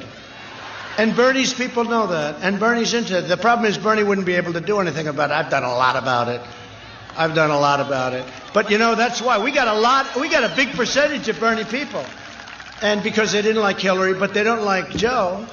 And we're going to get a lot of Bernie people, so I have to be nice to Bernie. But I consider him a really good loser because he loses with he's so nice about it. He loses. I mean, what she did to him was bad. But this was in a way worse because all Elizabeth Warren had to do was leave the campaign, didn't even have to endorse him, and he would have gotten votes, and he would have won every single state on Super Tuesday. And that didn't happen. And so now we have a guy with a little bit larger base, but no energy.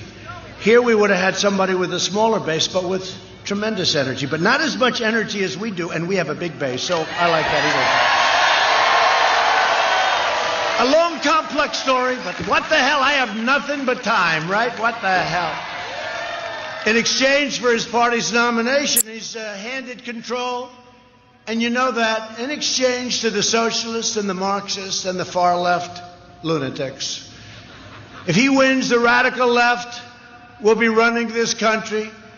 They're addicted to power, and God help our country if that happens. I really mean it. You'll never make a comeback. It'll be a large-scale version of Venezuela. I've been saying that for a year, but I've never meant it like I mean it now. The only difference is the size, because the ideology is the same. Venezuela 20 years ago, was so wealthy, one of the wealthiest countries. It had oil, it had everything, very, very magnificent. Now they don't have water, they don't have medicine, they don't have food. Everyone's fleeing the country. You know, the only difference is the size. But the ideology, when you look at a Portland, I want them to let us in. I said, Governor of Oregon, I said, let us come in. I want to solve your problem. But they're radical left Democrats. You know, it's just like the craziest thing. But that's what Venezuela is. They're anarchists. You look at some of these cities, they're anarchists, and they don't want to say. And the press wants to call them peaceful protests. And we originally had a hard time. They didn't want us to have any rallies in certain states. And then I realized you're not allowed to go to church. You're not allowed to have dinner with people. You're not allowed to do anything unless in Michigan you happen to be married to the governor because her husband. You're not allowed to go sailing unless you're married to the governor of Michigan, in which case you can go sailing. Remember that? Did she get caught or what? Now she's blaming me because people were whatever. I don't know what's going on. I don't know. And it was our people that caught them, right? It's Trump's fault. Always Trump's fault. Isn't it incredible? And yet we did her a favor. Who knows? I mean, they have to look at that whole thing too. But we are doing an incredible job in this country. This country is great. And we have spirit like nobody's had spirit. And there's going to be a red wave next week that's going to be unbelievable. And they're talking about it. Look at that. That's millions of dollars worth of equipment. And they'll never turn it around to show those people back there because they want to say. Donald Trump had a rally in Georgia. There was a smattering of people, a small smattering. No, it's amazing. Nobody's ever had what we've had. And you're going to have a red wave. They call it a red wave. One of these characters standing right there, he said, there could be a red wave. Don't say there could be. There will be. It's going to be a wave.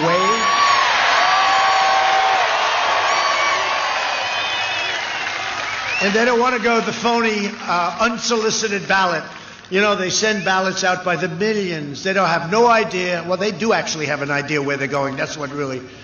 But we say, who's sending them? Where are they going?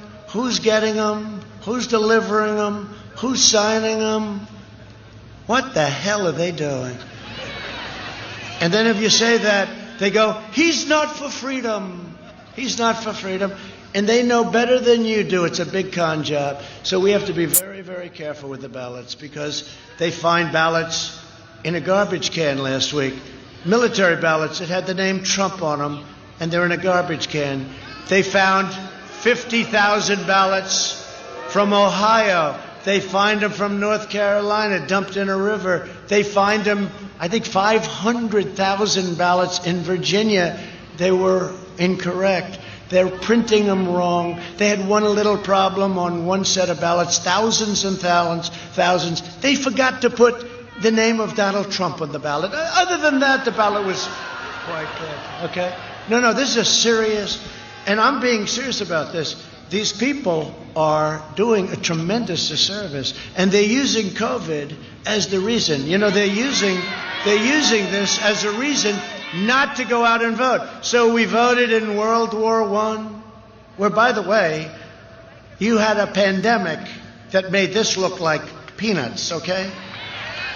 World War I. They voted in World War I. They voted in World War II. They voted during the Great Depression. They voted. But we can't do that. You got to send in a ballot. So complicated, too. They have instructions. You do the ballot, then you do this. But some of them make it nice and simple. You don't have to sign. You don't have to verify. But what they don't tell you is we've won a lot of court cases. How about you put your ballot in, and it has to be in by November 3rd. But you have 2 weeks in which to, so wait a minute, you have 2 weeks to count them. Does that mean we have to hold up the whole election? Because you know what? I want to find out who won or lost. I want to find out legitimately who won or lost on November 3rd. I'm not looking to find out.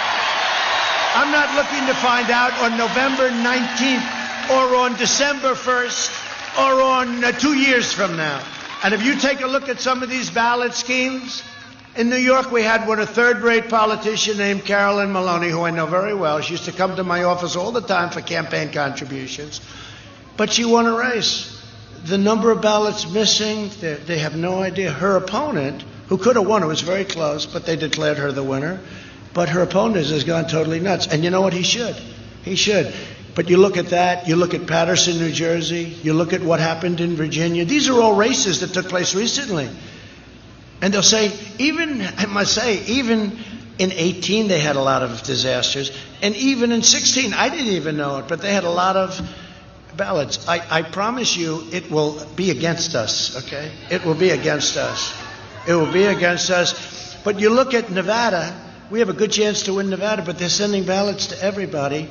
The governor was a backroom politician, and I don't want him having the fate of an election. I don't think it's right that he has the fate of our most important election ever in his hands. I don't want that. So if you see anything wrong, law enforcement's watching, marshals or U.S. Marshals are watching, same type of guys. These are no games people. One thing I would say, law enforcement, they're on our side. And I said it. I said it during the debate with Joe. I said, Joe, name one law enforcement group that's supporting you. He couldn't do it. Then he was bailed out by Chris Wallace, right? I said, name one law enforcement. Then I said, here, Joe, just say the words law and order. Say those words, Joe. He didn't want to say it. I said, Joe, just say the words law and order. That's not hard. Joe, law and order. He couldn't say it. He wouldn't say it. Then he tried. I think he said law and order and safety and security, you know, because he has to get the vote of the radical left, and they don't like law and order. And you know who likes Trump because of law and order? The suburban women. We've gone over it. I keep hearing because they want law and order. And I got, oh, look at that. Thank you. Same thing happened 4 years ago. Same thing. They said, women will not vote for Trump. Women will not. Then the election's over. They said, man, the women really came out and voted for Trump, right? But suburban women. They keep saying suburban women. And I got rid of a regulation that would have destroyed the value of your homes, okay? And would have made your homes very unsafe. With low-income housing being built all over the place, right next to your house, I terminated it. And even my people, they said, sir, you don't have to terminate. We can make it much weaker. I said, no, you don't understand. I want it terminated. And I terminated it. Suburban women, please. Thank you very much. Thank you. No, I heard they like my policy, but they don't like my personality. I said, they don't care about my personality. They want to be safe. And they want to keep their American dream. They don't care about my personality, which I think is okay.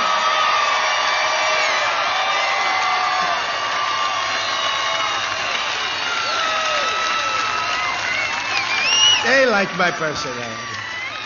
And I like them. I like them. I love them.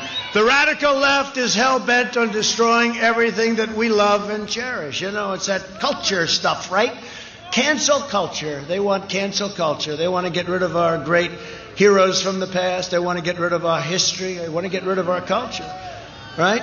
I was at Mount Rushmore. They want to blow Mount Rushmore up. I said to our great governor of South Dakota, Christy, I said, Christy, it's never happening. Christy, don't worry about it. She said, you don't have to, we don't even need your help on this one. It was so beautiful, Mount Rushmore. They want to blow it up. I said, not going to happen. None of that stuff is going to happen. But I will tell you, a few months ago, if I weren't your president, you would have had the Jefferson Memorial, the Lincoln Memorial. How about Lincoln? They want to attack even Lincoln. He's probably looking down and he's saying, what the hell did I do? I was on their side, I think, right? What did I do? They want to attack the Lincoln. If I wasn't your president, they would have attacked the Jefferson Memorial. And I stopped it. I stopped a lot of things. I also saved your Second Amendment, by the way. They want to punish the middle class, expunge every last trace of traditional values, and replace the American dream with a socialist nightmare. The Democrat Party has gone crazy, but they have contempt for America. They have contempt for the United States. And I don't think Biden does, but Biden has no power. He's gone. He's gone. Up here, he's gone. The Republican Party is proud of America. We're proud of America. We love America. We celebrate American values, American history, and American culture. And we're working to deliver a truly extraordinary American future. But I want the Republican Party to get tougher, because the Republican Party, they're very good people, but they're not tough enough in terms of our values and what we stand for. They let these other people, these lunatics, get away with things like you can't spy on a campaign, you can't try and take over a duly elected president of the United States and get caught. And when you get caught, you have to suffer the consequences. It's very simple. Joe Biden and the Democrat socialists will kill your jobs, dismantle your police departments, and you see that going all over with Seattle and all. And by the way, Seattle, so they knew we were going in the following day. So the night before, they raised their hands and they left. Okay, very simple. I said, that's it. Whether they like us in there or not, we're going in. They took over a big piece of the city, and they weren't going to do anything. They knew we were going in. And so the night before, they said, you know, these are little facts that I give you just to give you, because that's the way it works. They're supposed to ask us, the governors are supposed to ask us. But these radical left, you know, if you look at Republican-run states and cities, they're doing phenomenally well, never done better. But if you look at these radical left, look at what happened to my beautiful New York since I left. 3.5 years, it was doing great, and I left. I'm not saying because, but maybe it is, but I left. I came to Washington. What's happened to New York, what they've done to that incredible city and state is so sad. Look at Chicago. Look at what's going on there. Look at what's going on. Atlanta. Look at Atlanta. It's so sad what's going on. And these are radical left, no bail, no cash bail, no nothing. I mean, you kill somebody, no problem, no problem. They're going to have to get their act together. They're going to have to get their act together, because we're not going to put up with it much longer. They want to dissolve your borders, release criminal aliens, raise your taxes. And by the way, I'm cutting your taxes big. Biden, this guy. No, Biden wants to substantially raise your taxes. And then he says, well, I'm only talking about people. I said, no. He wants to terminate the tax cuts that we gave you. So that's $2,000. And then you look at the energy cuts, and you look at the child tax credit, and you look, it's $1,000 each. And you look at all, it's $7,000, $8,000, $9,000 a family. Well, if you're going to terminate it, that means that's $9,000. Well, I don't know about that. You know, then he pulls out a piece of paper and he starts reading it out of his... Did you see that he did that yesterday? He pulled out a piece of paper because he couldn't remember any of the numbers. He pulls out, and George Stephanopoulos is sitting there watching this. He didn't treat me as nice, so I did him 2 weeks ago, too. And he was okay. He was fine. It is what it is, right? He's going to ask me a question, right? You know the expression? He asks you a question, I give him an answer. That's all you can do, right? You can't do any better than that. But they were nasty, pretty nasty. And not terrible, but pretty. And last night she was out of line. I mean, in my opinion. She was out of line. Look, as I said, just relax. Take it nice and easy. But when you watch the one the week before, it's such a difference. The beauty is the people of our country get it. They're smart. They get it. They get it. They get it better than NBC owned by Comcast, C-O-N. I'd call it Comcast. It used to be calm. They spend a fortune on public relations, and I come along and call them Comcast all the time. It's a con job. They want to confiscate your guns, drive God from the public square, and abolish the suburbs. That's what they want to do. To defend our Constitution from this madness, I proudly nominated Judge Amy Coney Barrett to the United States Supreme Court.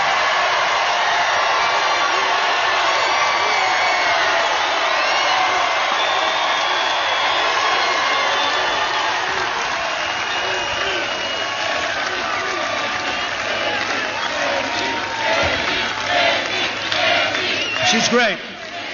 She's so smart. She's so smart, right?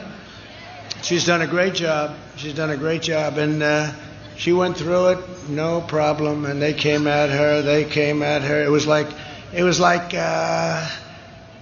your Atlanta team when they were good a couple of years ago. How the hell did they lose that Super Bowl? How the hell did that happen? I keep thinking, man, if you own that team or you worked for that team, that was a long shot. But, it's one of those things. But that was like that team playing a high school football team, right? She was so much more talented than those people that were trying to embarrass her. And she was cool as hell. The coolest was, do you have notes? Do you have notes? Yeah. What? A blank? No. She doesn't need to write down notes. I don't have notes either, right? So. And most of this has been off this teleprompter, because if it was on the teleprompter, many of you would say, this is a little boring. Let's get out of here, Sam. Last night, Biden refused to rule out court packing. In other words, they may take 16, 17, 18 people. He'll pack the court with radical left judges who will shred your Second Amendment, disarm law-abiding citizens, and protect terrorists and violent criminals. I won the ban from jihadist countries or other countries. If people are bad, we don't want them in. So I went for the ban. Everybody said, but I won. I won in the Supreme Court. And you know what? We don't want people that can't love our country. We don't want people that are going to hurt our country. So I have a ban, very controversial. And we won at the United States Supreme Court. And we don't let people in from certain countries that are going to look to do bad things to us. Pretty amazing what's happened, isn't it? Biden's agenda would also be a catastrophe for Georgia seniors. Seniors. Do we have any seniors in the House? Right? We're proud to be seniors, right? For years, Biden tried to cut your Social Security. You know that, and your Medicare. Now Biden is pledging mass amnesty and free health care for illegal aliens, decimating Medicare and destroying your Social Security, because that's what's going to happen. We all have a heart. I say this all the time. I have a heart. I don't want to hurt people. But once you say, come in, you're going to get free health care. You're going to get free education. The whole world is going to want to come into our country, and we're not going to be able to even come close to affording it. I have to take care of our seniors. I can't take care of millions of people that had no intention of coming here before these maniacs made these pledges.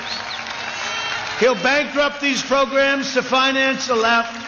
Open borders. They want to take, we're just finishing up the wall, as I said. They want to take the wall down, some of them.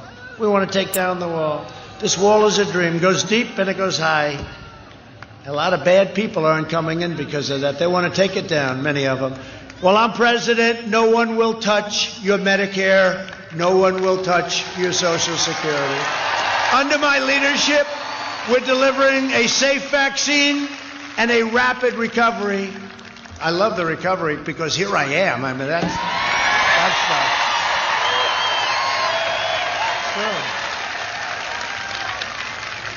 Yeah, 2 weeks ago, I wasn't exactly feeling great. And, when you're president, I told this today, when you're president, you get a lot of doctors. You get guys, Johns Hopkins, Walter Reed, you get all the great hospitals, and you got these geniuses, they're all over the place. Sir, let me do this, let me do that, just leave me alone, fellas. Get the hell out of here. But I wasn't feeling too great. And they gave me something, Regeneron. And a day later, I felt like Superman. I said, hey, whatever the hell that stuff was. And it's brand new, developed because of this. And we're going to do something very special. We're going to get it for every person that we think is appropriate for. In other words, every person that needs it. But I tell you what, they could call it a therapeutic, but to me it was a cure because the following day, our doctors are here. When you're president, they follow. We got more doctors. If anyone gets sick, this is a great time when I'm around because you'll have about 15 doctors standing over you in about 9 seconds. It's happened. It's happened many times. Somebody gets not so well, and all of a sudden they got the greatest doctors you've ever seen. They do a fantastic job. But this was all developed just very recently, months ago, for this. It's incredible, the strides that we've made. If you vote for me, prosperity will surge. Normal life, that's all we want. I want a normal life like we had 7 months ago. We don't want any, we want a normal life. That'll resume. And next year will be one of the greatest years economically in the history of our country because that's where we're going. This election is a choice between a Trump recovery and a Biden depression. Let me tell you something. He's going to quadruple your taxes. He's going to raise taxes on businesses. All the businesses that have moved into our country are going to move out. They're going back where they came. You're going to have a disaster. You will have a depression, the likes of which this country has never seen before if these crazy rules get in with the Green New Deal. The Green New Deal, the real number is $100 trillion. 100 trillion. They say, well, we could do it for like 9 trillion. Well, 9 doesn't work either. But the real price is 100. They want to rip down buildings and build new buildings in their place with tiny little windows. No, if you don't mind, I'd like to keep my window. I'd like to have a nice view of Georgia. No, they want to, no, think of it. $100 trillion. So, if we had an unbelievable economic surge that lasted 100 years without a problem, we wouldn't make $100 trillion. This is the craziest thing done by AOC plus 3, who knows nothing about the environment. She doesn't know. She's got a great line of bullshit. That's about it. No, it's true. She knows nothing about the environment. AOC plus 3. These were not great academics. How about Ilhan Omar? I'm going to win Minnesota because of Ilhan Omar. She hates our country. I mean, you see the way she talks. She hates our country. No, please don't tell her to leave. That happened once before. I got in a lot of trouble. They started screaming she should leave, and they got me in trouble. They said, why did he protest? But she doesn't like our country. You see what she says. And I'm going to win. Remember this. Minnesota hasn't been won since 1970. That's a long time. 1972. And we're going to win Minnesota because of Ilhan Omar.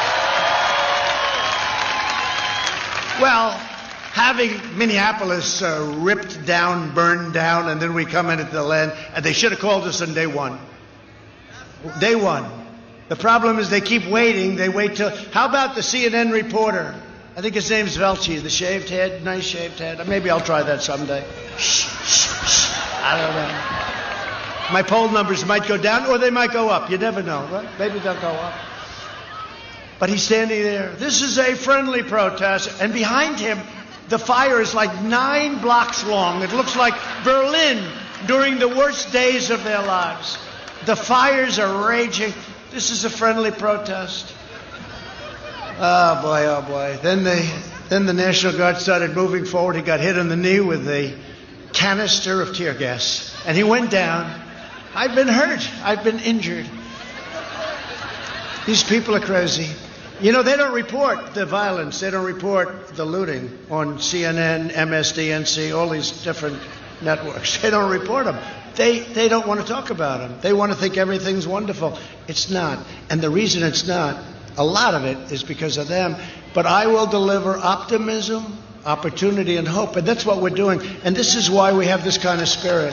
And I hate to say it because I don't want to insult Georgia, but it's this way all over our country. We have the biggest rallies in the history of politics. Nobody has rallies like this. Look at that. Look at the people.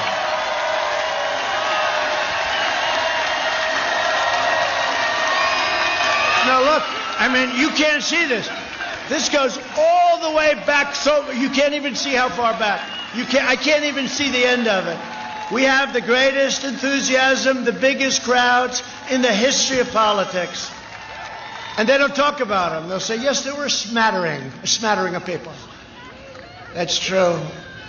I asked the First Lady, how did you like it? It was good. Were there many people there? I said, a lot. Didn't they show it? No, they don't show it. They just showed your face. They never go. She said, but I could hear it, you know. When you go to a Georgia football game when they're doing well, you can't imitate thousands and thousands of people with hundreds of people. I mean, Biden had a rally today. Like 13 people showed up, and they don't talk about it. They say, Biden is here. The one guy actually made a mistake. He called him Sleepy Joe. He's an announcer. That guy's job is gone. But Vice President Biden is here today. He's making a speech on the environment. He has no idea what he's talking about. They don't say that there's nobody there. You know, he's got the circles, right? The circles. You ever see it? He's got like 5 circles. And he goes there, and people are standing. And the reason that, and the circles, not only are they big, although I love the artistry because the guy really does a nice job. You know, I'm into that stuff. It's very neat, very round, beautiful, solid. I mean, it would be impossible to catch anything if you're in one of those circles because you're so far away. It's like... But I never joke about it. I mean, I don't think it's necessary for Sleepy Joe to constantly, you know, he walks onto a stage, the people are, number one, there's no people there. And the few people that are there are like, 50 yards away? And the mask is always so large, you know, it's like covers the whole thing. I shouldn't joke, because you know what? Running against the worst candidate in the history of presidential politics puts pressure on me. Could you imagine if I lose my whole life? What am I going to do? I'm going to say, I lost to the worst candidate in the history of politics. I'm not going to feel so good. Maybe I'll have to leave the country. I don't know.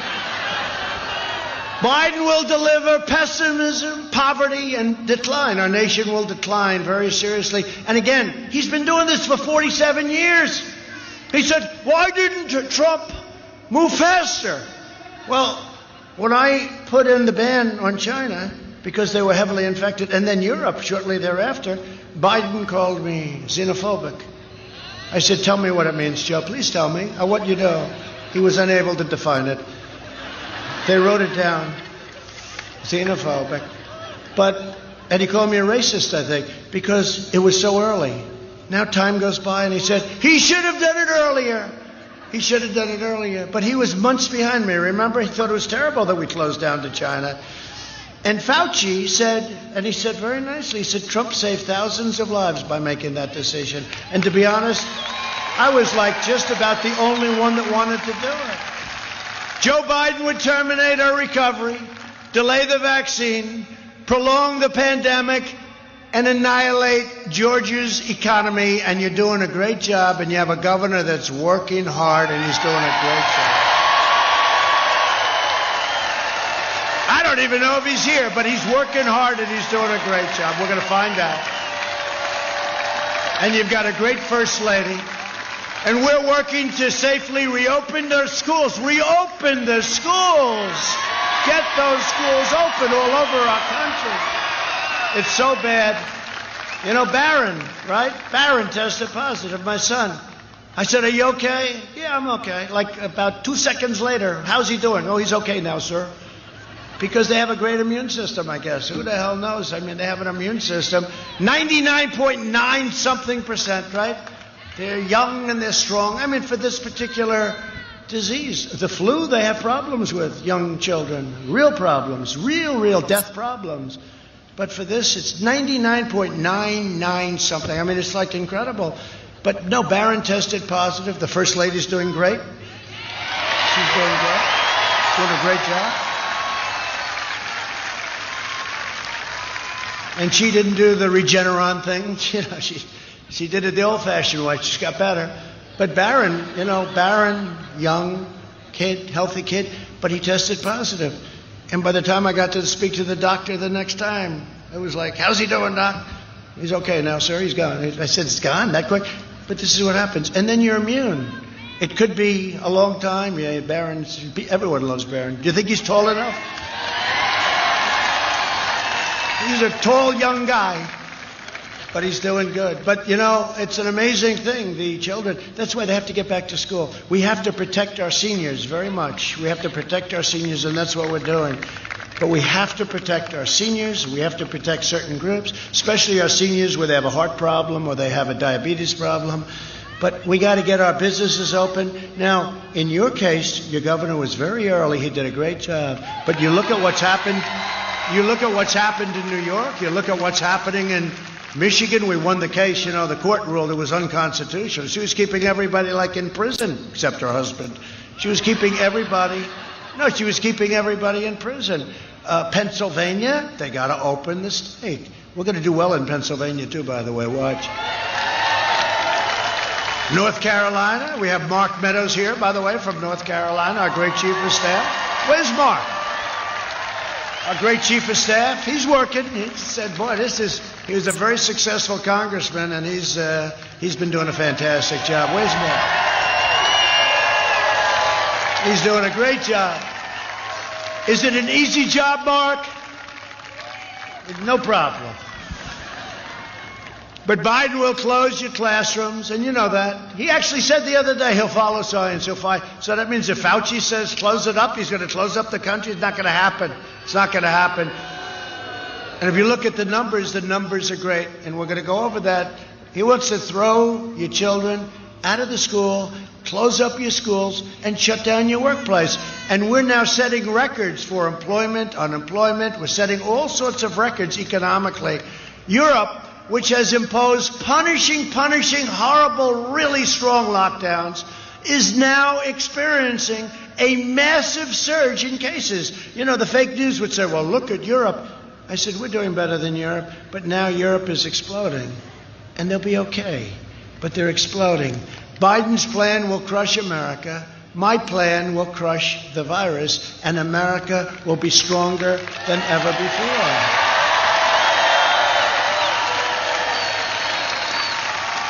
So our early and aggressive action saved, I think, at least 2 million lives. We pioneered life-saving therapies and reduced the fatality rate 85%. Think of that. That's over a 6-month period. And I'm working to make the antibody treatment, and I've said it, and I got it, and I said, listen, for me it was great, and I'll bet for a lot of people it's great. These are the great scientists. They came up with some of the other incredible medicines of the last 10 years, this particular firm, but also Eli Lilly, it's very similar. And we're going to make it available free to anybody that needs it. Free. Should be getting the final approvals very soon. By the way, I'm getting approvals from the FDA that people would have taken 3 years to get, and those vaccines are coming out. But it's political, even that. I could have had them faster, but we had a little action. Nobody wanted me to get the approval before the election. And you know what? I'm not thinking about the election. I'm thinking about saving lives. The hell with the election. Thinking about saving lives. So that got a little political. Through Operation Warp Speed, we will have 100 million vaccine doses before the end of the year, and maybe substantially before that. The vaccine will end the pandemic once and for all, and they hate it when I say it. You got the vaccine? It's really looking great. Numerous companies, Johnson & Johnson, Moderna, Pfizer, great. Others too, many companies, all of them, they're great. But you know what? without the vaccine. It's ending too. We're rounding the turn. It's ending without the vaccine. But the vaccine's going to make it go quicker. Let's get rid of it. We want to get it the hell out of here. So we're joined tonight by a man who I am so proud that I gave a very early endorsement to, and I did it because of David Perdue.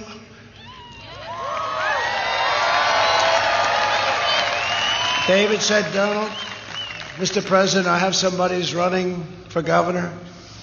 I said, governor of where? He said, the great state of Georgia. I said, tell me, what's the story? He said, could you endorse him? I said, well, tell me about him. I did a little research.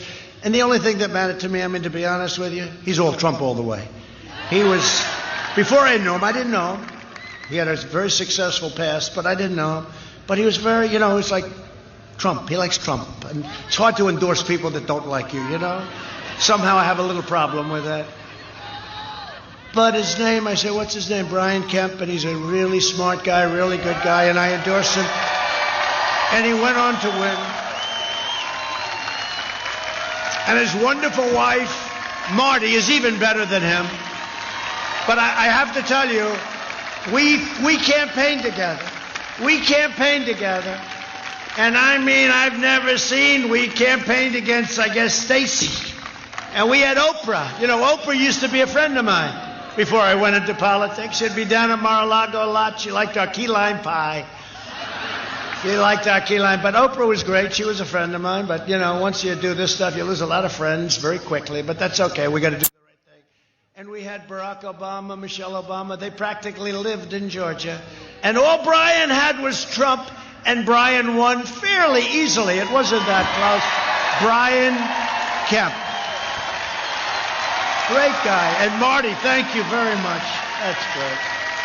He's a great governor, and he was ahead of the curve. He said, we got to get this thing open here. And you know, those are the states that are doing the best. The ones that are doing these lockdowns, not to mention the problems caused with depression, drugs, alcoholism, all of the other things. So I just want to thank Brian and Marty, and it's great, and you're doing good. How am I doing, by the way, Brian? Are we going to win it? Because if we're not, I'll tell you what, I'm going to take my endorsement away from him if I don't. No, you're doing a great job as governor. Thank you very much. Brian Kemp. Thank you, everybody.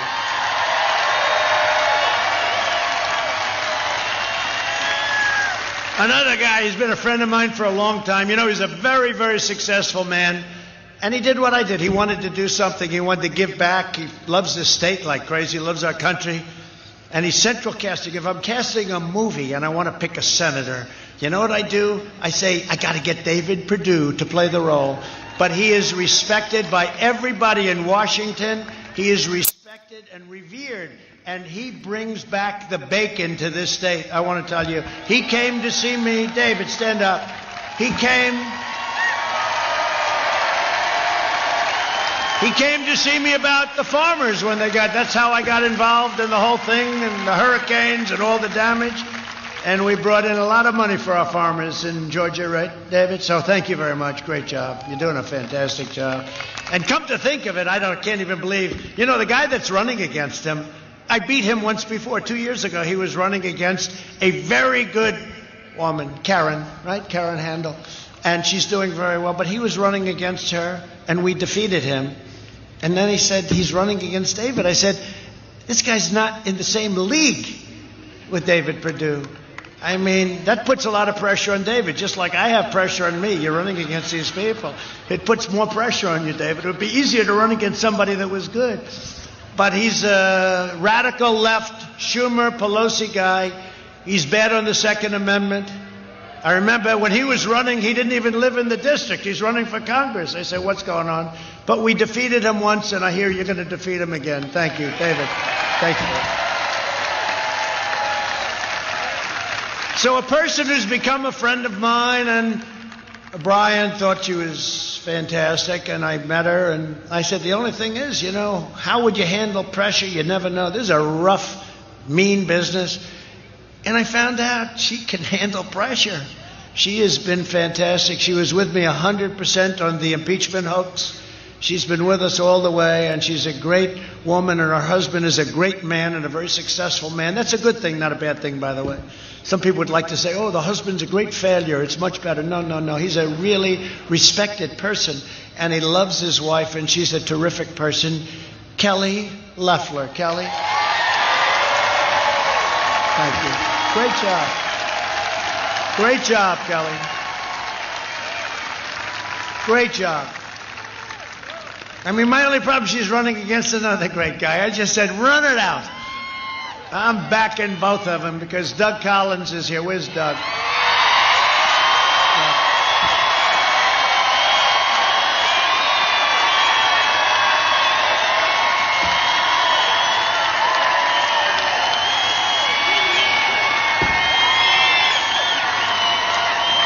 Boy, am I in a lousy position. I like them both. I love them both. He's been unbelievable with the impeachment hoax and everything else. He's a warrior. She's a warrior. But you know what I like? They're both going to the polls. They're going to bring their people with them. And you know who the biggest winner is going to be? Trump. Because everybody that votes for both of them is going to vote for me. But honestly, regardless of what happens, they're both going to be winners because whoever doesn't officially win is going to have an unbelievable future, and I'm going to make sure of it because these are two incredible people. Okay? You.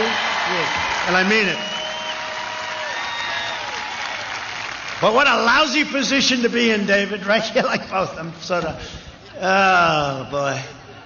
So we have somebody, Jody Heist. You know Jody? Stand up, Jody. What a job. A warrior. A warrior. Thank you very much for everything, Jody. Jody's only leading his district by about 5,000 points, so we don't have to worry too much. We don't have to spend too much time. You're doing a great job, Jody. We appreciate it very much. Barry Loudermilk. Barry, thank you very much. Great job. Great job. These are warriors. These are incredible people. Rick Allen. Rick, thank you. Thank you.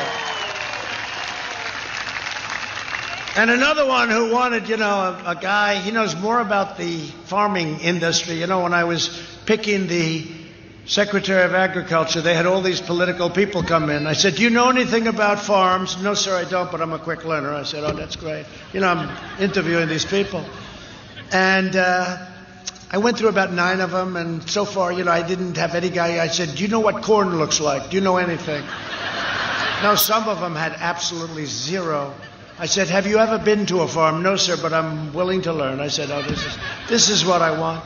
And then I meet this guy named Sonny Perdue. Somebody said, right? And Sonny came. I remember that meeting so much. And Sonny came into my office. And by the way, David called and Sonny called also about Brian, right? You know that, Brian, both of them. But he comes into my office, and I'm telling you, to this day, I learned more about farming in that 45-minute meeting than I learned ever in my life. I learned it all from you, and you have done a great job, and you've delivered $28 billion, and I hear another $13 billion is coming to our farmers. Right? He loves our farmers. He's been great. He's been an incredible Secretary of Agriculture. Stand up again, Sonny. Come on. We like you.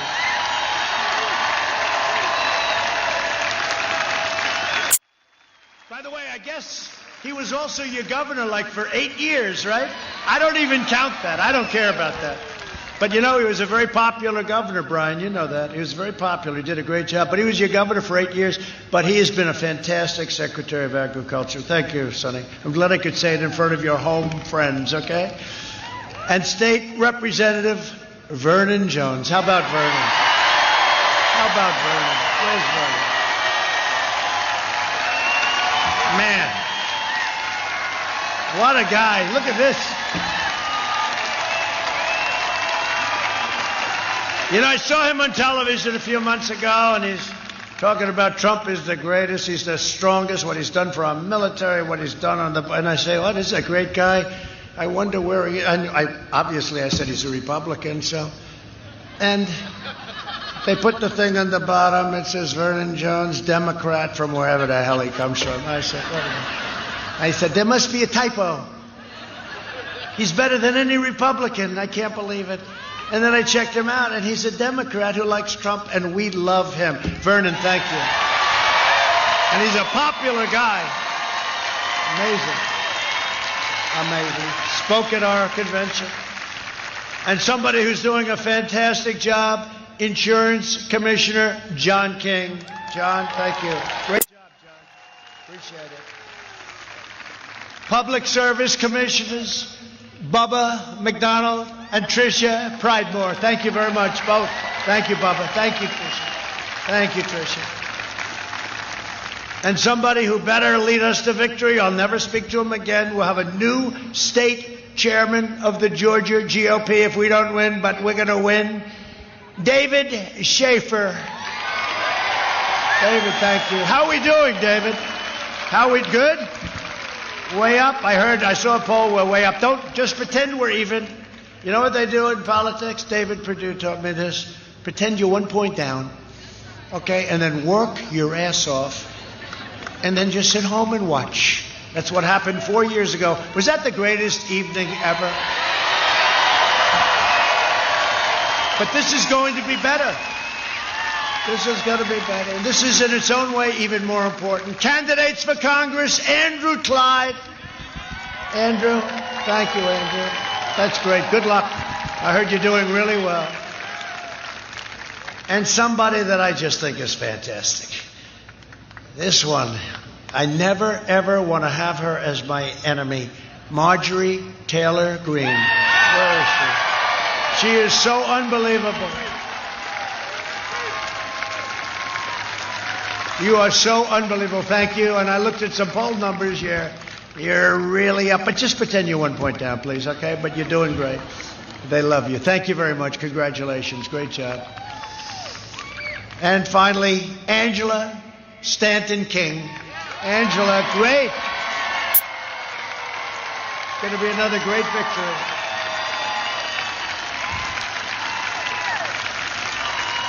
That's going to be a great victory. Thank you very much, Angela. Great job. Congratulations. And last but not least, we have a woman that won us the state of Michigan, Ronna McDaniel. You know, Ronna she was the chair of Michigan. And she kept bringing me back and back and back. And I said, who is this woman? And then we won Michigan, which hadn't, and by the way, we're up in Michigan. It was just announced. We have a lot of car companies moving into Michigan, and they've moved in. Thank you. Thank you. She's done a fantastic job. Now, when it came time to pick the head of the Republican National Committee, I said, who is that woman in Michigan that kept getting me back there? Every week I'd get a call. Sir, you have to come back. You can win Michigan. I said, Michigan hasn't been won in 38 years.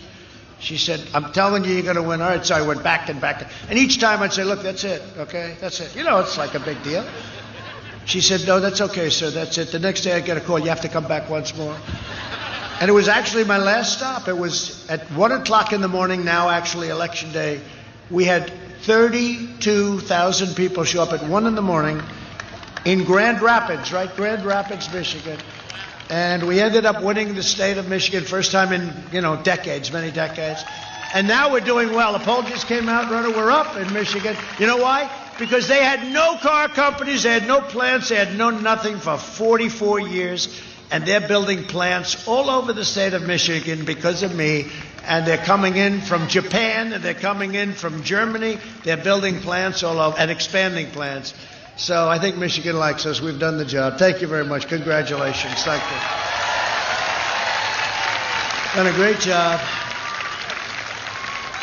And get out there, and these three candidates for Senate, you got to get out there, really get out there and vote. They're unbelievable people. They're unbelievable, three unbelievable people. And we appreciate it. Under my administration, we built the greatest economy in the history of the world, which is true. There's never been anything like it. And now we are doing it again. I see these hats, Make America Great Again. So you know what I say? Make America great again, again. Make America great again, again.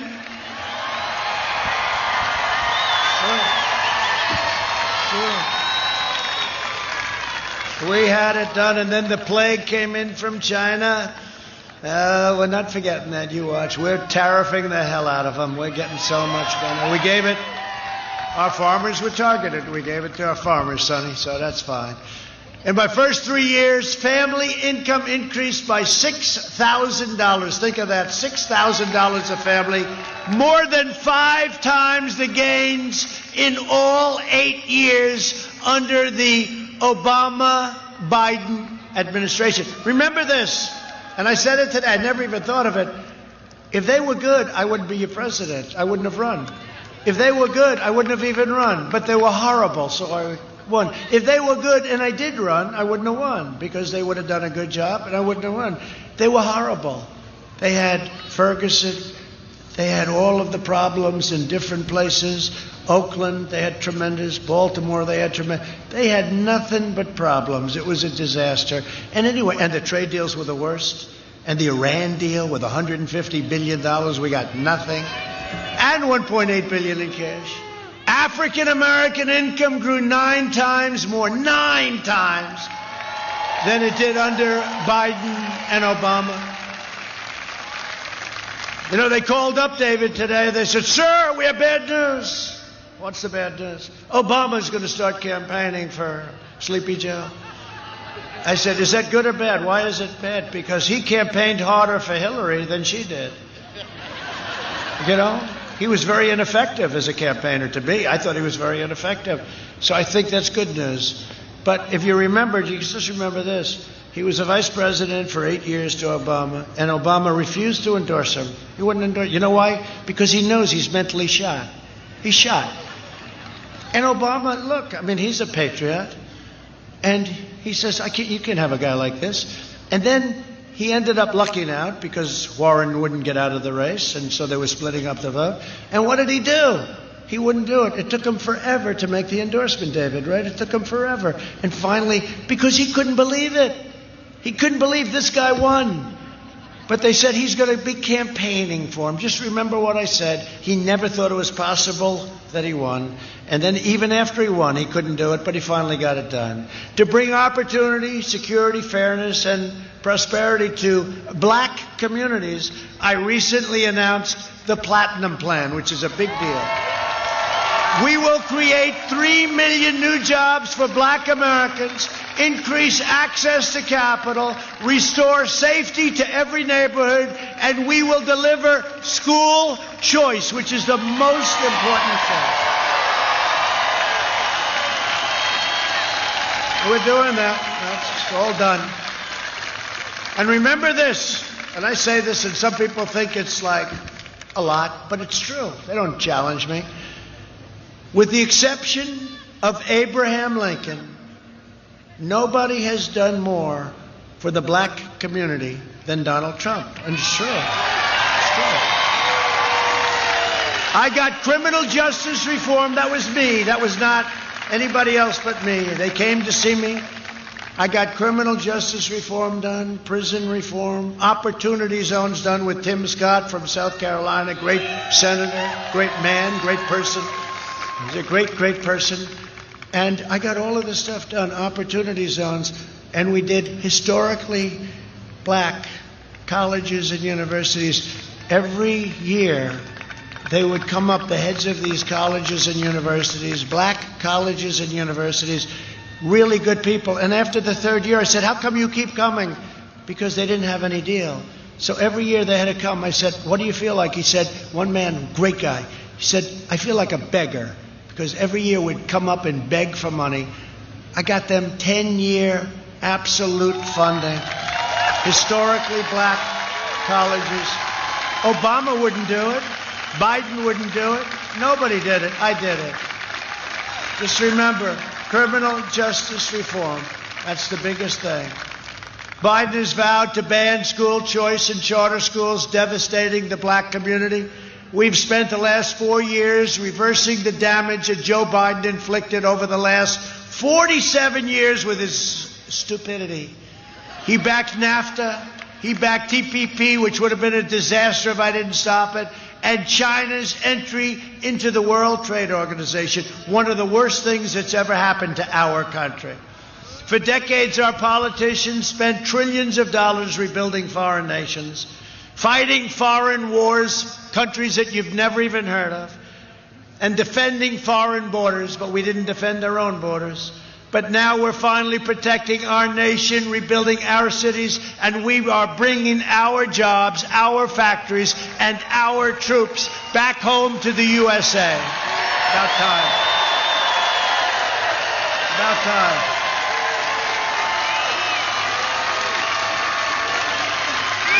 They're all coming home. They're all coming home. They're all coming home. We invested $2.5 trillion in the U.S. military and launched the first new branch of the United States Armed Forces in 75 years. So necessary, the Space Force, and they helped us get it approved. And for our great veterans, we passed VA choice and VA accountability. And you heard 2 weeks ago, we got a 91% approval rating from our vets. First time this ever happened. We took over 100% of the ISIS caliphate in Iraq and Syria, and when I took over, it was a mess. And we killed the leader of ISIS who was trying to reform ISIS. Al-Baghdadi is dead.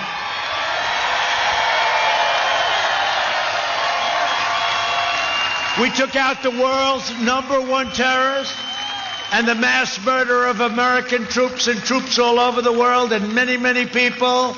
Soleimani is dead. I withdrew from the last administration's disastrous Iran nuclear deal. They spent $150 billion to Iran that they used for terror. $1.8 billion in cash.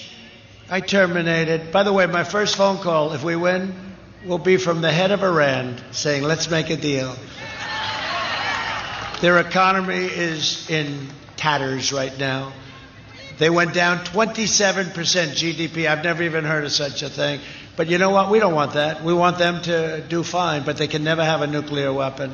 I recognize the true capital of Israel and opened the American embassy, right?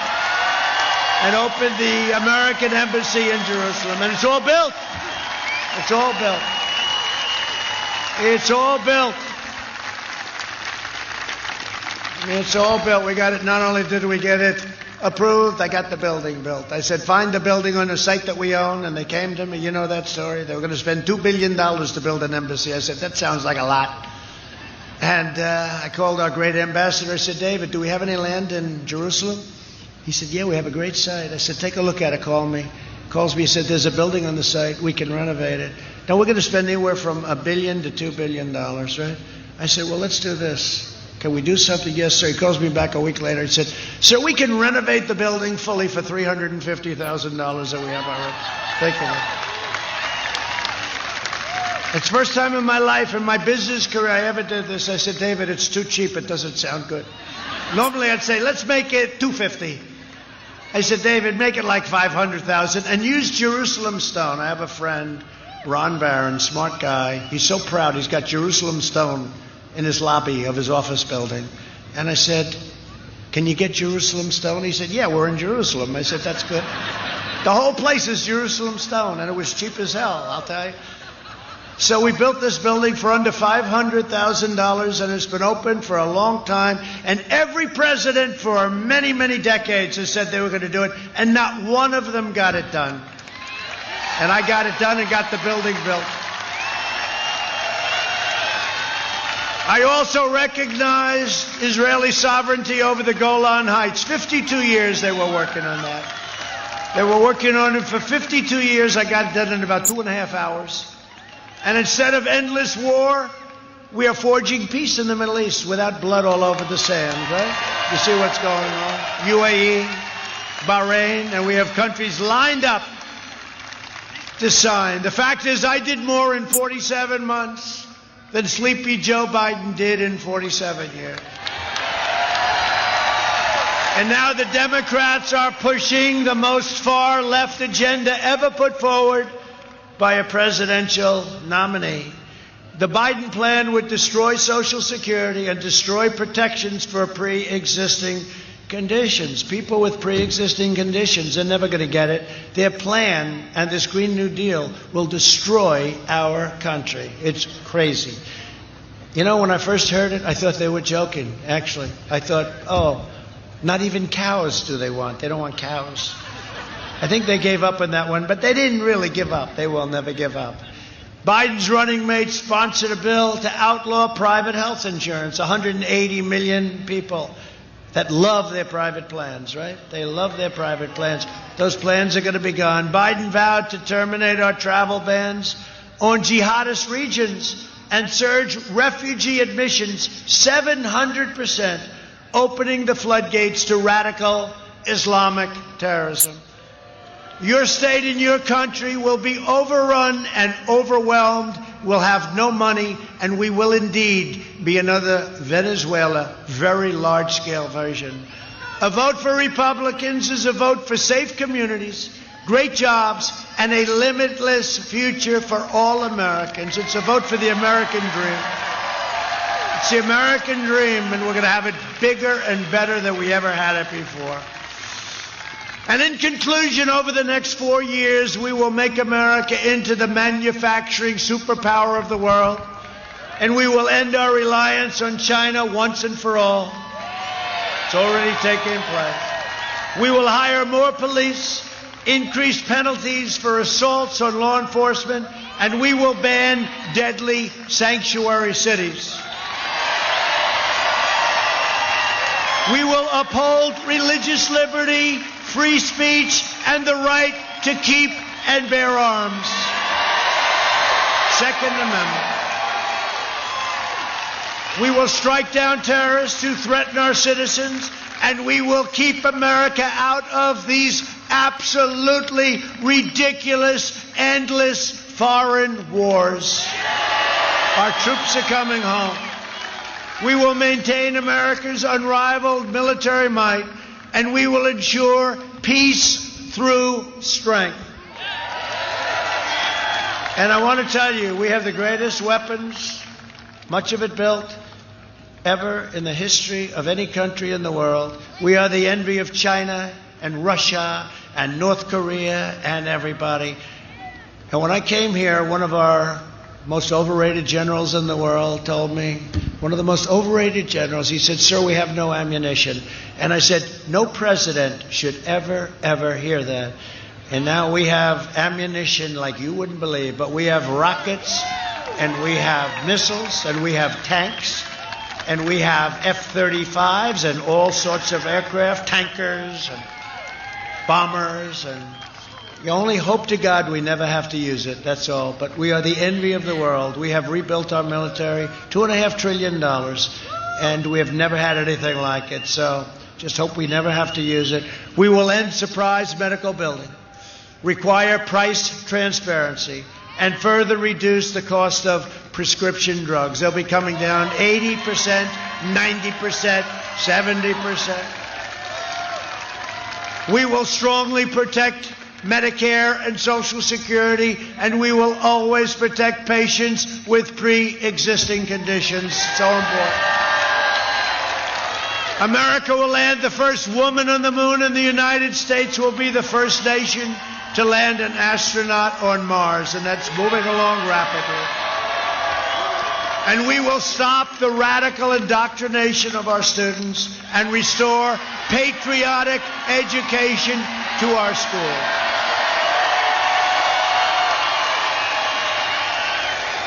We will teach our children to love our country, honor our history, and always respect our great American flag. And we will live by the timeless words of our national motto, "In God we trust. In God we trust." For years you had a president who apologized for America. Now you have a president who is standing up for America and standing up for the great state of Georgia. I love Georgia. Early voting is underway, so get your friends, get your family, get your neighbors, get your co-workers, get your boss if you have a boss. Say, "Boss, you come with me right now." And get out and vote early. Get out and vote.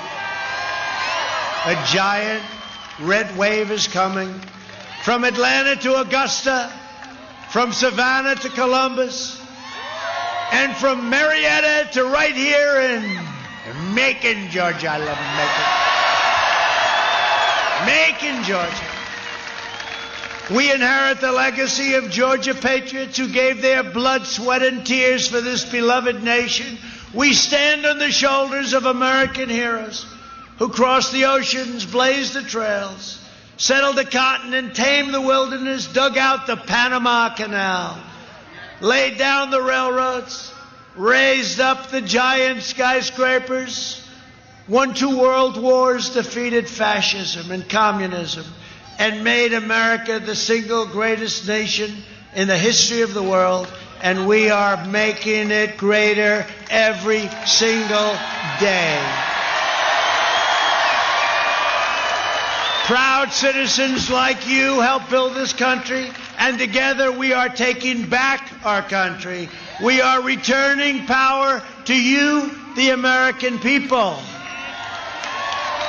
With your help, your devotion, and your drive, we are going to keep on working, we are going to keep on fighting, and we are going to keep on winning, winning, winning.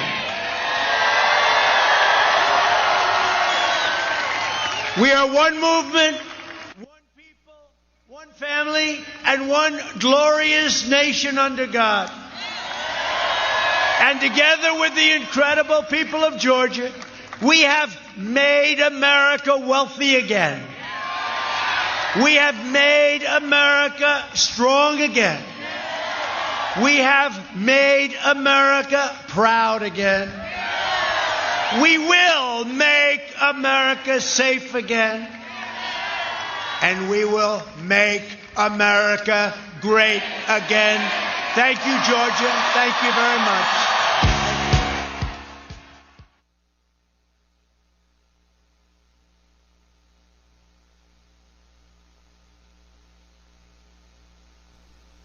Thank you all so much for tuning in to our coverage today of the 2 President Trump rallies. We were in Ocala, Florida earlier, and now Macon, Georgia.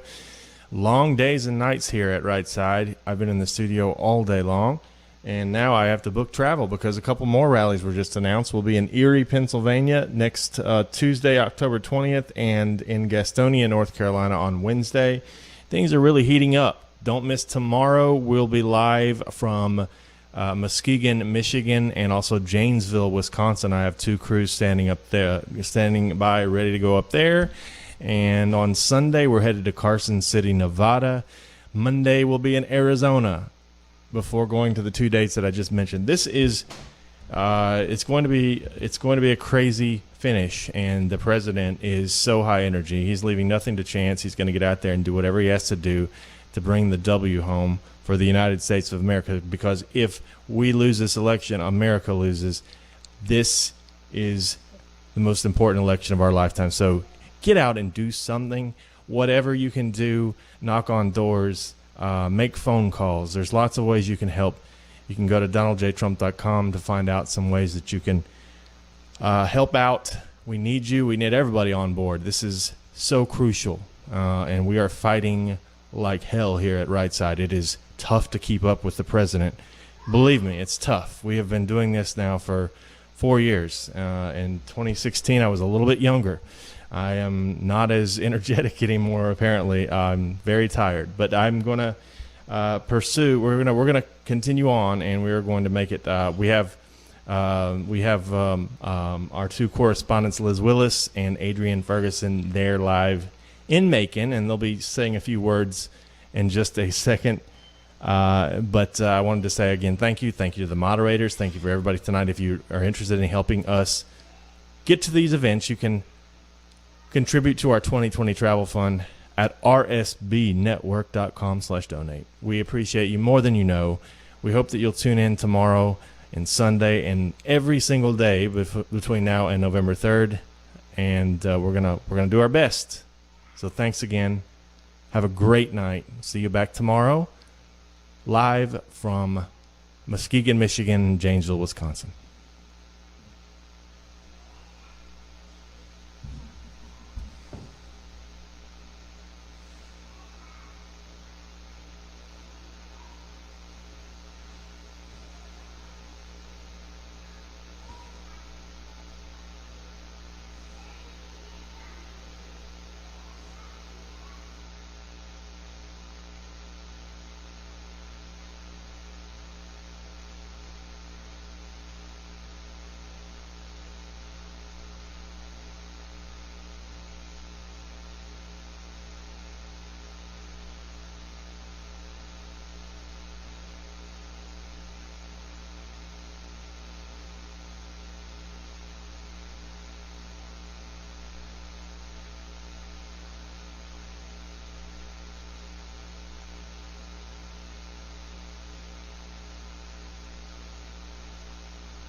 Welcome back to Right Side Broadcasting Network. It is a chilly night here in Macon, Georgia.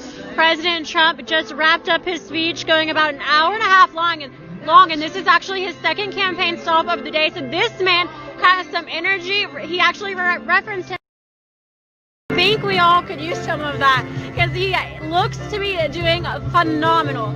So another incredible rally speech. He actually acknowledged a lot of Georgia's politicians. He talked about Sonny Perdue, David Perdue, and he also said that he's in a tough position. Of course, Georgia does have 2 Senate seats up for election this November 3rd, and he's kind of torn between endorsing Kelly Loeffler or Doug Collins. He says they are both incredible candidates. What a position for him to be in. But they are in a good spot because no matter who wins, the other person will have a great future ahead of them, and he can guarantee that. So pretty good position for Doug Collins and Kelly Loeffler to be in. And overall, a great position for Georgia. We have incredible politicians who are running for election, and I'm just really excited to have seen this enthusiasm in Georgia tonight, and hopefully it'll carry everyone to the polls on November 3rd. Again, thank you for tuning in to Right Side Broadcasting Network. My name is Liz Willis. I am one of the hosts for Right Side Broadcasting Network. We are live at all of President Trump's rallies. We have, I think, around 9 this week alone, so we're going to be going all over the country. We list on our Twitter at RSB Network all of the different events that we're going to be at, so make sure you're following us on our social medias to stay up to date to find out when President Trump is coming to rally near you. Also keep in mind we're almost entirely viewer funded, meaning we rely on your donations to stay in business and to travel this country, go from rally to rally, state to state, and to follow President Trump and to spread his message and to show the enthusiasm that he has with these crowds of thousands of people. There are a couple of ways you can donate, the first one being the YouTube Super Chat. You just click the dollar sign in the bottom right-hand corner of the YouTube live chat.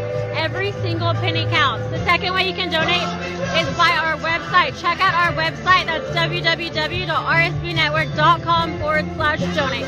Again, that's www.rsbnetwork.com/donate. The third way you can donate is a non-electronic form of donation, and you can send a check to 1550 Opelika Road, Suite 6, Box 344, Auburn, Alabama 36830. Moderators, thank you guys. I know you've had a long day, especially having 2 rallies today. The first one being in Ocala, Florida at 4 p.m. with President Trump. So thank you for being here. Mod Mom, shout out to you. We love you guys. Thank you. Incredible fans here. I'm telling you guys, I love Georgia, and I love the support for Right Side Broadcasting and President Trump. So again, lots of rallies coming up. Make sure you donate so we can keep going. We are fighting hard till November 3rd. Also, I want to say shout out to our partners over at Disney Coins. They are a precious metals company specializing in both copper and silver. They have 1-ounce coins, 2-ounce coins, 4-ounce silver bars. Absolutely incredible stuff. All of them have designs highlighting different moments from President Trump's administration and some of his many accomplishments thus far. Check them out, www.disneycoins.com. Use code RSBN at checkout for a percentage off your order in honor of today's rally. And make sure you're signed up for their massive MAGA giveaway in honor of the presidential election. We are here tonight, and before we sign off, I want to ask my beautiful co-host what she thought of tonight's rally. This is actually her first time at a rally and her first time in my favorite state, my hometown, Georgia. What did you think of Georgia tonight and the crowd for President Trump and Trump's speech? I mean, how was it? Simply amazing. The crowd was so energetic. There are folks giving us a lot of praise right now. They're so kind and so charismatic, just like our president's words were so encouraging for what the next 4 years will look like. I'm so glad that this is my first rally here in Georgia. The company is so welcoming, and I'm so glad. And I can see why this is where Liz is from and where she grew up. The people here are so loving, just like Liz, and this was a phenomenal event. I'm so glad to have had my first rally here, and you, the audience, you are so welcoming. I love chatting with you and interacting with you. Thank you. I look forward to coming again. You did so wonderful. We're so glad to have you. We are wrapping up, packing up, and we have a long week ahead of us. So again, make sure you're following Right Side Broadcasting Network on Instagram and Twitter. We're going to be posting from all of these events, all of these venues, and as soon as the campaign announces these rallies, we are the first to push them out to our Twitter. So make sure you're stay tuned so you can grab these tickets and come see the president in your hometown. God bless you guys. Thank you for tuning in, and good night.